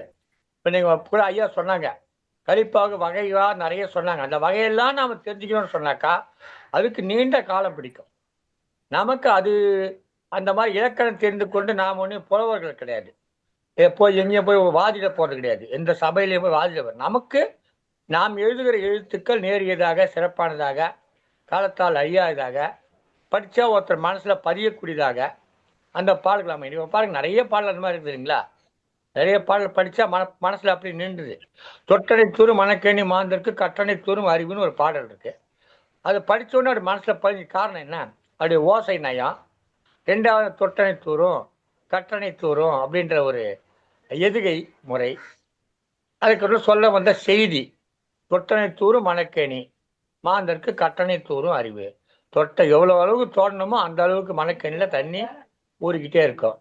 அதே மாதிரி கட்டணை தூரம் மாந்தருக்கு அறிவு கூடியது அப்படின்ற செய்தியும் நல்ல செய்தியா இருக்குது. சரி, இப்போ கூட அந்த மணற்கேணி என்ற அந்த சொல்லை எடுத்து தமிழ்நாடு அரசு ஆசிரியர்களுக்காக இந்த மாணவர்களுடைய பயிற்சிக்காக மணற்கேணின்னு ஒரு செயலியை உருவாக்கி இருக்காங்க. அந்த செயலிக்கு பேர் மணற்கேணி வச்சிருக்காங்க. ரொம்ப அழகான பெயர் மணற்கேணி என்பது, நல்ல சொல்லு. நான் கூட மணற்கேணி அப்படின்ற தலைப்போட ஒரு இதழ் நடத்தணும் கூட நினைச்சு முயற்சி எடுத்தேன், அது முடியாம போச்சு எனக்கு. எனவே இந்த மாதிரி நல்லவற்றை நாம் தெரிந்து கொள்ள ஒரு நல்ல வாய்ப்பாக இருந்தது. ஐயாவுடைய வகுப்பு தொடர்ந்து நடைபெற்று கொண்டிருக்கிறது. எனவே இதை நீங்கள் பயன்படுத்திக் கொள்ள வேண்டும். இன்னும் நானும் ஐயாவும் பேசியிருக்கோம் இதே செய்திகளை. இப்போ நாம கேள்வி கேட்கவும் அவர் பதில் சொல்லவுமாக ஒரு வகுப்பா இருக்கு. சில நேரம் 1 மணி நேரம் 1.5 மணி நேரம் 2 மணி நேரம்லாம் கூட போயிருக்கு. அப்படி இல்லாம சுருக்கமாக இந்த விவரங்களை மட்டும் ஐயா காணொலி செய்து கொடுத்து அதை எல்லோரும் அறிந்து கொண்டு அதன் மூலமாக இந்த யாப்பிலக்கணத்தை கற்றுக்கொள்வதற்கான ஒரு முயற்சியையும் எடுத்துக்க. எல்லாரும் 2 மணி நேரம்லாம் முழுசும் கேட்க முடியாது, கடினமா இருக்கும். அதனால சுருக்கமா 1/2 மணி நேரம் இதை சொல்லி அந்த ஒரு காணொலி செய்து திருப்பி அதை வெளியிட இருக்கிறோம். அதே மாதிரி ஐயா இப்போ சொல்றதெல்லாம் ஒரு நூலாக்கி தரவும் முன் வந்திருக்காரு. 2 நூல் ஆக்கி தரத்துக்கு முன் வந்திருக்காரு. ஒன்று இந்த யாப்பிலக்கணம் மரபு வழியில பாடல்கள் எளிதாக எழுதுவது எப்படின்றத விளக்கிற ஒரு புத்தகம். அதே மாதிரி பிழை இல்லாம தமிழ்ல பேசுறது, நிறைய பிழையோட பேசுறோம் நாம. நிறைய சொற்கள் தப்பு தப்பா பேசிட்டு இருக்கோம். அந்த பிழை இல்லாமல் பேசுவது எப்படி அப்படிங்கிறத வந்து அதற்காகவும் ஒரு நூல் எழுதி, ஒரு சிறு நூல் எழுதி கொடுக்க இருக்காங்க. அந்த 2 நூல்களும் விரைவில் வெளிவர இருக்கிறது என்கிற மகிழ்ச்சியான செய்தியை சொல்லிக்கொண்டு இதுகால அந்த நிகழ்ச்சியில பங்கேற்று சிறப்பித்த அத்தனை பேருக்கும், அதுல முக்கியமா வந்து அதிகமா கேள்விகள் கேட்டு அந்த ஒரு பாடல் எழுதுகிற மாதிரி சில கூட்டாக இருந்து ஒருத்தர் ஒரு வார்த்தையில ஒரு ஒரு சொல் அல்லது ஒரு அடி அல்லது சொல்லி ஒரு பாடல் நிறைவு செய்கிற முறை, அதுக்கு பங்கேற்றவர்களுக்கும் திருமதி கமலா இருக்காங்க, பொன் கதிரவன் இருக்காரு, இரா சந்திரசேகரன், அதே மாதிரி சசிகலாமா, கலாவல்லி அம்மா நிறைய பேர் இருக்காங்க, சங்கர் நாராயண ஐயா, சுந்தர் சாமிநாதன், இப்படி இருக்கிற அத்தனை பேருக்கும் நம்முடைய நன்றி அம்மாக்கு கீதா அம்மா இருந்தாங்க, இப்போ போயிட்டாங்க கீதா அம்மா, இப்படி இருக்க அத்தனை பேருக்கும் எனது மனமார்ந்த நன்றிகளை தெரிவித்துக் கொள்கிறேன். நமக்கெல்லாம் நம்முடைய நேரத்தை ஒதுக்கி அவருக்கு நிறைய பணிகள் இருக்கு, வீட்டு பணிகள், வெளிப்பணிகள் நிறைய இருக்கு, எழுத்து பணி, இலக்கிய பணி நிறைய இருக்கு. அதுக்கு ஞாயிற்றுக்கிழமை மட்டும் எனக்கு ஓய்வு இருக்குங்க, நான் அந்த நேரத்தில் அந்த வகுப்பு எடுத்துறேன் அப்படின்னு சொல்லிட்டு பிற்பகல் நேரத்துல அந்த நேரத்தை அந்த இருந்த கொஞ்சோண்டு ஓய்வு நேரம் அவருக்கு கிடைக்கிற மிக கொஞ்சம், அவர் வயதானவர், அவர் வீட்டுல நிறைய பணிகள் இருக்கு, இலக்கிய பணிகள் இருக்கு, அது கடையில இன்னைக்கு சாப்பிட்டுட்டு கொஞ்ச நேரம் தூங்குற நேரம் இருக்கு. ஒரு வயதானவங்கன்னா சாப்பிட்டா தூங்குவாங்கல்ல, அவங்கள்ட்ட ஒரு சோர்வு இருக்கும். அந்த சோர்வு நேரத்தை, அந்த சோர்வை தள்ளி வைத்து விட்டு நம்மோடு மகிழ்ச்சியாக கலந்து கொள்கிறார். அவருடைய வயதுக்கு, அவருடைய அறிவுக்கு எல்லாம் நாம இயல்பாக நாம மதிப்பளிக்கிறோம். கொஞ்சம் அவர் எப்பவுமே கோவப்பட மாட்டாரு. நான் பல ஆண்டுகளா பார்த்துட்டு இருக்கேன், அவர் கோவப்பட மாட்டார். கோவம் வந்தா பேசாம இருப்பாரு, அவ்வளவுதான். அவருடைய இயல்பு கோவம் வந்தா பேச மாட்டார், அமைதியாயிடுவாரு. அவரு நாம கேட்டு அவர் பதில் சொன்னா கோபமாயிட்டாரு, இப்ப அமைதியா இருக்காருன்னா, அமைதி காத்தாருன்னா பதில் சொல்லல, கோவப்படுறாருன்னு அர்த்தம். அதுதான் அவருடைய பண்பு. அது நான் வந்து இப்ப ஒரு 50 ஆண்டுகளுக்கு முன்னே பார்த்திருக்கேன். அவர் கோவம் வந்துன்னா பதில் சொல்ல மாட்டேன். வகுப்புல கூட பாடம் நடத்துவாரு, ஏதாவது கேள்வி கேட்டா பண்ணோம், சத்தம் போட்டோம், அவர் கோவம் வந்துச்சு, அவர் அடிக்க மாட்டார், திட்ட மாட்டார், சத்தம் போடாத சொல்ல, ஒன்றும் சொல்ல மாட்டார், அமைதியா கம்முன்னு உட்காந்துருப்பார். அதை பார்த்த உடனே எல்லாரும் ஆஹா ஒரு கோவம் வந்துச்சு சொல்லிட்டு நாங்க அமைதியாயிட்டோம். அந்த மாதிரி ஒரு முறைய அது நான் சொல்றது வந்து அவருடைய 24வது 25வது வயசுல சொல்றேன். அப்பவே அந்த இளம் வயதிலேயே அந்த பக்குவம் அவருக்கு இருந்தது. அவர் படிச்ச கல்லூரியில அவர் வளர்த்த முறையில அந்த மாதிரி கொண்டாங்க. அதே மாதிரி ரொம்ப எல்லோரையும் பண்பாக மதித்து அணுகிறவர். இப்ப கூட இன்னைக்கு கட்டளை கலித்துறை எழுதுனீங்க, அதை பற்றி வேடிக்கையான ஒரு செய்தி சொல்றேன். எனக்கு சில மாறுபட்ட கருத்துக்கள் உண்டு. உதாரணமா 16 எழுத்து வரும், 17 எழுத்து வரும்னு சொன்னார். அது ஒரு இலக்கணம், அது ஒரு formula. a+b² a² + 2ab + b² என்ற ஒரு ஃபார்முலா மாதிரி இந்தந்த சொற்கள் இந்தந்த அமைப்புல பாடல வரிகள் போட்டாக்கா அது எப்படிதான் வரும்.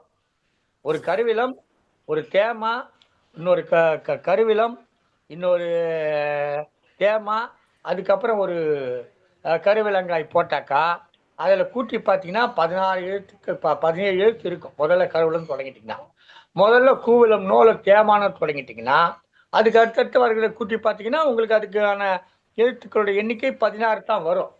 அது நீங்க நேர்ல தொடங்கினீங்களா இல்ல நிறையில தொடங்கினீங்களான்ற செய்தி. நிறைய தொடங்கினா நிறையில 2 சொல் இருக்கு இல்லைங்களா, 2 எழுத்து இருக்கு, அதனால 17 எழுத்து வருது. நேர்ல ஒரே ஒரு எழுத்து இருக்கு, அதனால அது 16 எழுத்து வருது. இது வந்து ஒரு ஃபார்முலா. இந்த ஃபார்முலாவில் தான் அதை எழுதப்பட்டிருக்கு. இதை வந்து நிறைய புலவர்கள் இருக்காங்க, ஐயா சொல்ல மாட்டாரு, புலவர் இருக்காங்க. அவங்க என்ன பண்ணுவாங்கன்னா, இது ஒரு பெரிய விடயமா எழுதி பாருங்கள், எண்ணி பாருங்கள்லாம் சொல்லுவாங்க. நான் சொல்லியிருக்காங்க, பல குழுக்கள் சொல்லியிருக்காங்க, எண்ணி பாருங்கள் ஐயா 16 எழுத்துக்கள் இருக்கிறது அப்படிலாம் சொல்லுவாங்க. எனக்கு சிரிப்பு வந்துச்சுன்னா 16 தானே வரும், இதில் என்ன பெருசா நீங்க சொல்றீங்க, இது வந்து இந்த ஒரு இலக்கணத்தோடு எழுதிட்ட பிறப்பா இல்லை எழுத்துக்கள் எண்ணி பாருங்க சொல்றீங்க, அது எழுதி எண்ணி சரியா தான் இருக்கும் அப்படின்றலாம் நான் சொன்னேன். அப்போ அவர் வந்து என்கிட்ட ஒரு கேள்வி கேட்டார். அவர் ஒரு புலவர், தமிழாசிரியர், ஓய்வு பெற்றவர். எண்ணி பார்த்தல் தவறு என்று சொல்லுகிறீர்களே, சற்று எண்ணி பாருங்க, முதலில் ஒரு பாடல் எழுதி பாரும், பிறகு வந்து கூறும்னு போட்டிருந்தார் பதிவு. இதான் ஒரு பாடல் சொல்லு. எண்ணி பார்த்தல் தவறென்று எண்ணி என்பதை சற்று எண்ணி பாரும், முதலில் ஒரு பாடல் எழுதி பாரும், பிறகு வந்து கூறும் போட்டிருந்தார், பதிவு போட்டிருந்தார். அவர் சொன்ன ஒரு 4 அல்லது 5 நிமிடத்துக்குள்ள ஒரு பாடல் எழுதி போட்டேன். எழுதி போட்ட உடனே அதுக்கப்புறம் அவர் பேசல. இன்னும் சொல்லப்போனா என் கூட பேசுறது நிறுத்திக்கிட்டார். அதான் உண்மை. அவர் என்ன விட வயதுல மூத்தவர்னு சொல்லப்போனா நம்ம ஐயாவோட மூத்த வயது உள்ளவர். அவருக்கு ஒரு 80 வயது இருக்கும். அவர் பேர் வேண்டாம். அப்போ அதோட அமைதியாயிட்டார். அப்போ நான் என்ன நினைச்சிட்டேன்னா, 5 நிமிடத்தில் இந்த இவருக்கு பதில் சொன்னப்போ, அன்றைக்கு அரசவையெல்லாம் நடக்கும் இல்லைங்களா, விவாதங்கள் நடக்கும், அந்த மாதிரி ஒரு விவாதம்னு வச்சுக்கோங்க. அப்போ அதை சொன்ன உடனே அதுக்கு எல்லாரும் அமைதியாயிட்டாங்க, கொஞ்சம் விக்கித்து போயிட்டாங்க. ஏன்னா இப்படி சொல்றேன் பார்த்தா எழுதி கொடுத்தாங்கன்னு சொல்லிட்டு. அதுவும் அது ஒரு நகைச்சுவை பாடல். அது பாடல்னா ஏதோ ஒரு கருத்துல இல்லை, ஒரு நகைச்சுவை பாடல். முந்தா நாள், இப்ப பாடல் மறந்து போச்சு, முந்தா நாள் வேலைக்கு போகாமல் 3 நாள் கழித்து நான் போனேன், போய் வந்தேற்றில் கையொப்பம் அப்படி எழுதி போட்டிருந்தேன். வந்தேற்றில் கையொப்பம் ஓடுறதுக்கு போனாக்கா எங்க மேலாளர் கூப்பிட்டாரு, முந்தா நாள் மத்தியானம் ஏன் வரவில்லை என்றார் அப்படின்னு அவர் கேள்வி கேட்கிறார். உடனே நான் பதில் சொன்னேன். என்ன சொல்றேன் பதில் சொல்றது தெரியல. உடனே சட்டு நான் சொல்றேன், அந்தோ என் பாட்டி மறைந்தாரே அறிகிறோ என்று உரைத்தேன் அப்படின்னு அது பாடல் முடிஞ்சிருக்கும். எங்க பாட்டி செத்துட்டாங்க, உங்களுக்கு தெரியாதா, நான் போயிட்டேன், மத்தியானத்துக்கு மேல வேலைக்கு வராது போயிட்டேன் அப்படின்னு சொல்லி அது ஒரு பாடலாக ஒரு நகைச்சுவை வர்ற மாதிரி ஒரு பாடல் எழுதி போட்டேன். எல்லாரும் அமைதியாயிட்டாங்க உடனே. என்னடா இது, ஆனா அப்போதான் எழுதி போட்டதை. அப்போதான் நினைச்சுக்கிட்டேன், நமக்கு கற்றுக் கொடுக்கிற ஆசிரியர் சிறந்தவராக இருந்து நமக்கு சிறப்பாக கற்றுக் கொடுத்தால் நாம் அதை தெளிவாக கற்றுக்கொண்டால், சொல்லுவார்ல, மாபெரும் சபையினை நீ நடந்தால் மாலைகள் விழ வேண்டும் சொல்லுவார் இல்லையா ஒரு பாடல்ல வாலி. இந்த மாதிரி அந்த சபையில கூட நாளை வெற்றி பெற முடிஞ்சது. ஏன்னா நான் புலவர் படிக்கல, நான் அந்த அளவுக்கு திறமையானவனும் கிடையாது. அந்த திறமை எனக்கு அந்த இடத்துல என்னை தலை நிமிர வைத்ததுக்கு காரணம் ஐயா சொல்லி கொடுத்த அந்த கட்டளை கலித்துறை தான். எப்போ 16 வயது இல்லை, 15 வயதுல எனக்கு அந்த கட்டளை கலித்துறைய சொல்லி கொடுத்தாரு. இவ்வளவு கூட விளக்கமா சொல்லித்தரல, ரொம்ப சுருக்கமா சொல்லி கொடுத்தார். இன்னும் எனக்கு ஞாபகம் இருக்காது. கடைசி சிறு விளச்சீர் வர்ணண்டா, விலங்காய் வர்ணண்டா, கடைசி சிறு விலங்காய் வர்ணண்டா, இடையில வெண்டலை வர்ணண்டா. ஆனா வெண்டலை வரணும் சொல்லிட்டு இடையில விளைச்சீர் வரக்கூடாது, அதான் விலங்காய் வரக்கூடாது. இடையில காய்ச்சீர் வரலாம், அதாவது வெண்சீர் வெண்டலைக்காய் காய்ச்சீர் வரலாம். ஆனா விலங்காயோ கருவிலங்காயோ கூவிலங்காயோ இடையில வரக்கூடாது. வந்தாக்கா ஒரு எழுத்து அதிகமாயிடும். அப்போ அந்த விலங்காய் வந்துச்சுனாக்கா இப்ப நம்ம என்ற மாதிரி அந்த எழுத்து அதிகமாயிடும். அதனால இடையில கருவிலங்காயோ கூவிலங்காயோ வரக்கூடாது. கடைசியில கருவிலங்காயோ கூவிலங்காயோ தான் வரணும் அப்படின்னு சொல்லி அன்னைக்கு எனக்கு சொல்லி கொடுத்தாரு. அப்ப ஏற்கனவே வெண்பாவில் ஒரு அடி முடிந்து அடுத்த அடி தொடங்குகிற போதும் இயற்சீர் வெண்டலை இருக்கணும், இயற்சீர் வெண்டலை இருக்கணும். அப்படிதான் சொல்லுவாங்க. இயற்சீர் வெண்டலை வெண்சீர் வெண்டலை இருக்கணும். வெண்டலை பிறழாமல் இருக்க வேண்டும். அதாவது முதல் அடி முடிந்து அடுத்த அடி தொடங்குகிற போது, அதனால்தான் நம்ம நேராசையில வெண்பாவை தொடங்கிட்டோம்னா ஒவ்வொரு அடியினுடைய ஈற்றடியிலையும் விளைச்சீரியோ காய்ச்சீரியோ போட்டால் தான் அதை முடிக்க முடியும். நீங்க தேமாவோ புளிமாவோ போட்டு முடிச்சா வராது, தவறா போயிடும். அதனால நீங்க நேராசையில் தொடங்கிட்டீங்கன்னா கடைசி சீரு நிறையாகவோ, அதாவது விளைச்சீராகவோ காய்ச்சீராகவோ, சரிதான் நீங்க பேசுறது தப்புன்னா சொல்லுங்க, ஏன்னா தப்பா சொல்லிட்டு போறேன். அப்போ அது இருக்கணும்னு சொல்லுவாங்க. அப்போ நான் அந்த கேள்வி கேட்டேன், இல்லை அது தேவையில்லை கட்டளை கட்டு. ரொம்ப ஒரு மொத்தமா எனக்கு அப்படி சொல்லி கொடுத்தது ஒரு 3 நிமிட நேரம் சொல்லி கொடுத்துருப்பார். அதுவும் ஒரு பாட்டை காமிச்சு கேட்டேன், இது என்ன பாட்டீங்க அப்படி கேட்டேன். உடனே அதை சொன்னார் எனக்கு. அந்த பாட்டை காமிச்சு அது காவியப்பாயில் ஒரு பாடல், அப்போ பாடலை ஞாபகம் இல்லை, கேட்டினா அது கட்டளை கழித்து சொல்லிட்டு இந்த வார்த்தை சொன்னார். ஏன் இப்படி தெரிஞ்சுப்பேன் அந்த பாடல் முன்னாடிலாம் அப்போ போடுவாங்க, நிலைமறி மண்டியில் ஆச்சரியப்பா கட்டளை கலித்துறை, என் சிறு கழிநெடில் ஆசிரியர் விருத்தம் அப்படின்னு போடுவாங்க. அதை பார்த்து பார்த்து அந்த அந்த தலைப்புக்கு என்ன போட்டிருக்காங்க, அதுக்கு கீழே என்ன மாதிரி எழுதிருக்காங்க, அந்த ஐயத்தை அப்பப்போ கேட்டுப்பேன். ஒரு 3 நிமிடத்தில் சொல்லிக் கொடுக்கப்பட்டது எனக்கு அந்த கட்டளை கலித்துறை. இந்த எனக்கு நினைவில் இருக்குது. கடைசி சீர் வந்து ஏகாரத்தில் முடியணும் அதான் அவர் சொன்னேன். நான் இவ்வளோ நேரம் கூட சொல்லலை. ஒரு ஆசிரியர்கிட்ட நம்ம எவ்வளோ நேரம் பேசுவோம் தெரியும் இல்லைங்களா? ஒரு ஆசிரியர் எவ்வளோ நேரம் சொல்லிக் கொடுப்பாரு, ஒரு 3 நிமிடம் அதிகபட்சம் அவ்வளோதான் சொல்லிட்டு நான் ஏதோ எழுதி கொடுத்த பாடல படி இதெல்லாம் தப்பு, அது திருப்பி அது கொடுத்துட்டேன். அன்றைக்கிலேருந்து நான் எழுதிக்கிட்டு இருக்கிறேன்.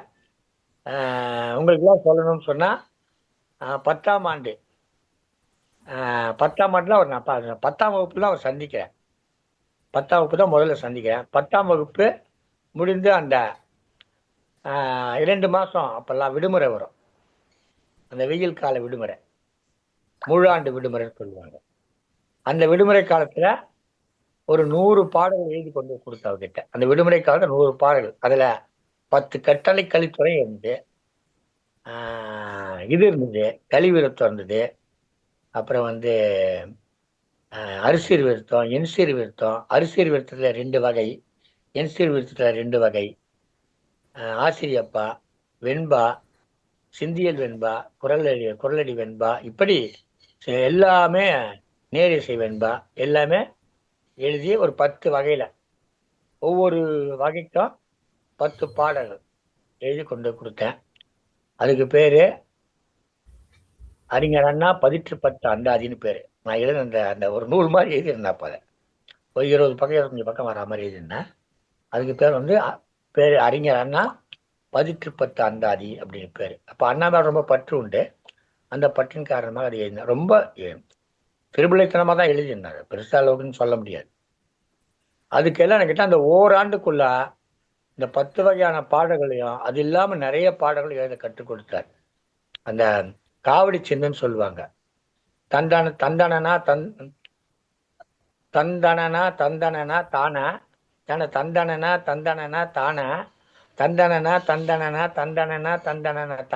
தானா தான, இந்த மாதிரி ஒரு அமைப்புல அந்த காவடி சிந்து எழுதுவாங்க. காவடி சிந்தாங்க பேரு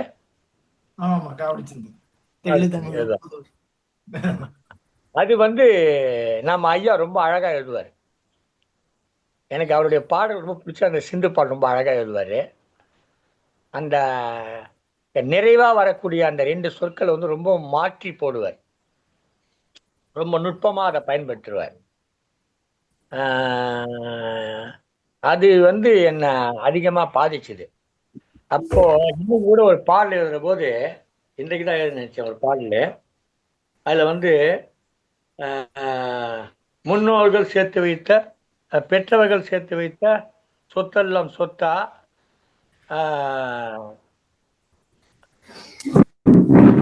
சேர்த்து வைத்த சொத்தெல்லாம் சொத்தா, உன்னை இந்த நாடு ஏசிடவா உன்தாயும் பெத்தா அப்படி எழுதியிருப்பேன். அந்த சொத்தா பெத்தான்றது சம்பந்தம் இல்லாத ஒரு விதம். அப்போ வந்து உன் வாழ்வில் சேர்த்ததெல்லாம் உன் வாழ்வில் நீ சேர்த்த சொத்தெல்லாம் சொத்தா, ஊரார்கள் ஏசிடவா உனைத்தாயும் பெத்தா அப்படின்னு எழுதியிருப்பேன். இது மாதிரியான அந்த செத்தா பெத்தா அந்த மாதிரிலாம் வருவதற்கு காரணம் ஐயா அந்த காலத்துல எனக்கு சொல்லிக் கொடுத்த பாடம் தான். நிறைய இடங்களை அந்த இயல்பு என்பது இயல்பா வர்றதுக்கு ஒரு காரணமா அமைஞ்சது ஐயாவனுடைய வழிகாட்டுதல் தான் என்று இன்றைக்கும் நான் சொல்லிக்கொள்ள ஆசைப்படுறேன். ஐயாவனுடைய அன்றைக்கு கற்றுக் கொடுத்தது இன்றைக்கு இருக்குது. வள்ளுவர் சொன்னாரு, ஒருமைக்கண் தான் கற்ற கல்வி எழுமைக்கும் ஏமாப்படைத்து. ஒரு 2 நாட்கள் முன்னாடி கூட பேசணும் சொல்லியிருந்தேன். ஒருமைக்கண் தான் கற்ற கல்வி ஏழ்மைக்கும் ஏமாப்படுத்து. ஒரு பிறவியில் தான் படித்த படிப்பு 7 பிறவிக்கும் உதவி செய்யும், 7 பிறவிக்கும் வரும் அப்படின்றதாக நிறைய பேருக்கு பொருள் இருப்பாங்க. அப்போ பிறவி என்பதை ஏற்றுக்கொள்ளாத இருக்காங்க, இம்மை மறுமை ஏற்றுக்கொள்ளாதவர்கள் இருக்காங்க. கலைஞர் கருணாநிதி போன்றவர்கள் எழுதுகிற பொழுது ஒரு தலைமுறையில் தான் கற்ற கல்வி 7 தலைமுறைக்கு பயன் தரும் என்று எழுதியிருக்காங்க. ஆனா வந்து ஒரு தலைமுறை 10 படிப்பு எடுத்தா 7 தலைமுறைக்கு வரும். அப்படி பார்த்தா வள்ளுவருடைய 7வது பேரனும் ஒரு திருக்குறள் எழுதிக்கணும்ல, எழுதினா தெரியலையே. அப்போ அது வள்ளுவருக்கே பொருந்தாதாச்சே. அல்ல வள்ளுவருடைய 7வது முப்பாட்டன் தாத்தன் ஒரு நூல் எழுதிக்கணும்ல, அவன் எழுதின மாதிரி தெரியலையே நமக்கு. அதுக்கான சான்று இல்லையே, அதை பத்தி வள்ளுவர் குறிப்பிட இல்லையா. அப்போ அது பொருந்தல. அப்போ என்னன்னா, நம்முடைய பருவங்களை 7ஆக பிரித்திருக்கிறார்கள். அந்த இளமை பருவம், இந்த படிக்கிற பருவத்தில் படித்த கல்வி 7வது பிறவிக்கும் 7 பிறவிக்கும் துணை நிற்கும் என்கிற செய்தியை அந்த திருக்குறளில் நான் பார்த்தேன். ஏன்னா நான் என்னைக்கோ படித்த படிப்பு எனக்கு கிட்டத்தட்ட 6 தலைமுறை 5 தலைமுறை தாண்டி 5 பருவத்தை தாண்டி இன்றைக்கு எனக்கு பயன்பெறுவதற்கு அந்த திருக்குறள் ஒரு எடுத்துக்காட்டாக இருக்கு என்று கூறி, இந்த நிகழ்வில் பங்கேற்ற அனைவருக்கும் ஐயாவுக்கும் எனது மனமார்ந்த நன்றிகளை சங்கத்தமிழ் இலக்கிய பூங்கா வாயிலாக தெரிவித்து இந்த இன்றைய நிகழ்ச்சியை நிறைவு செய்கிறோம். நன்றி, வணக்கம்.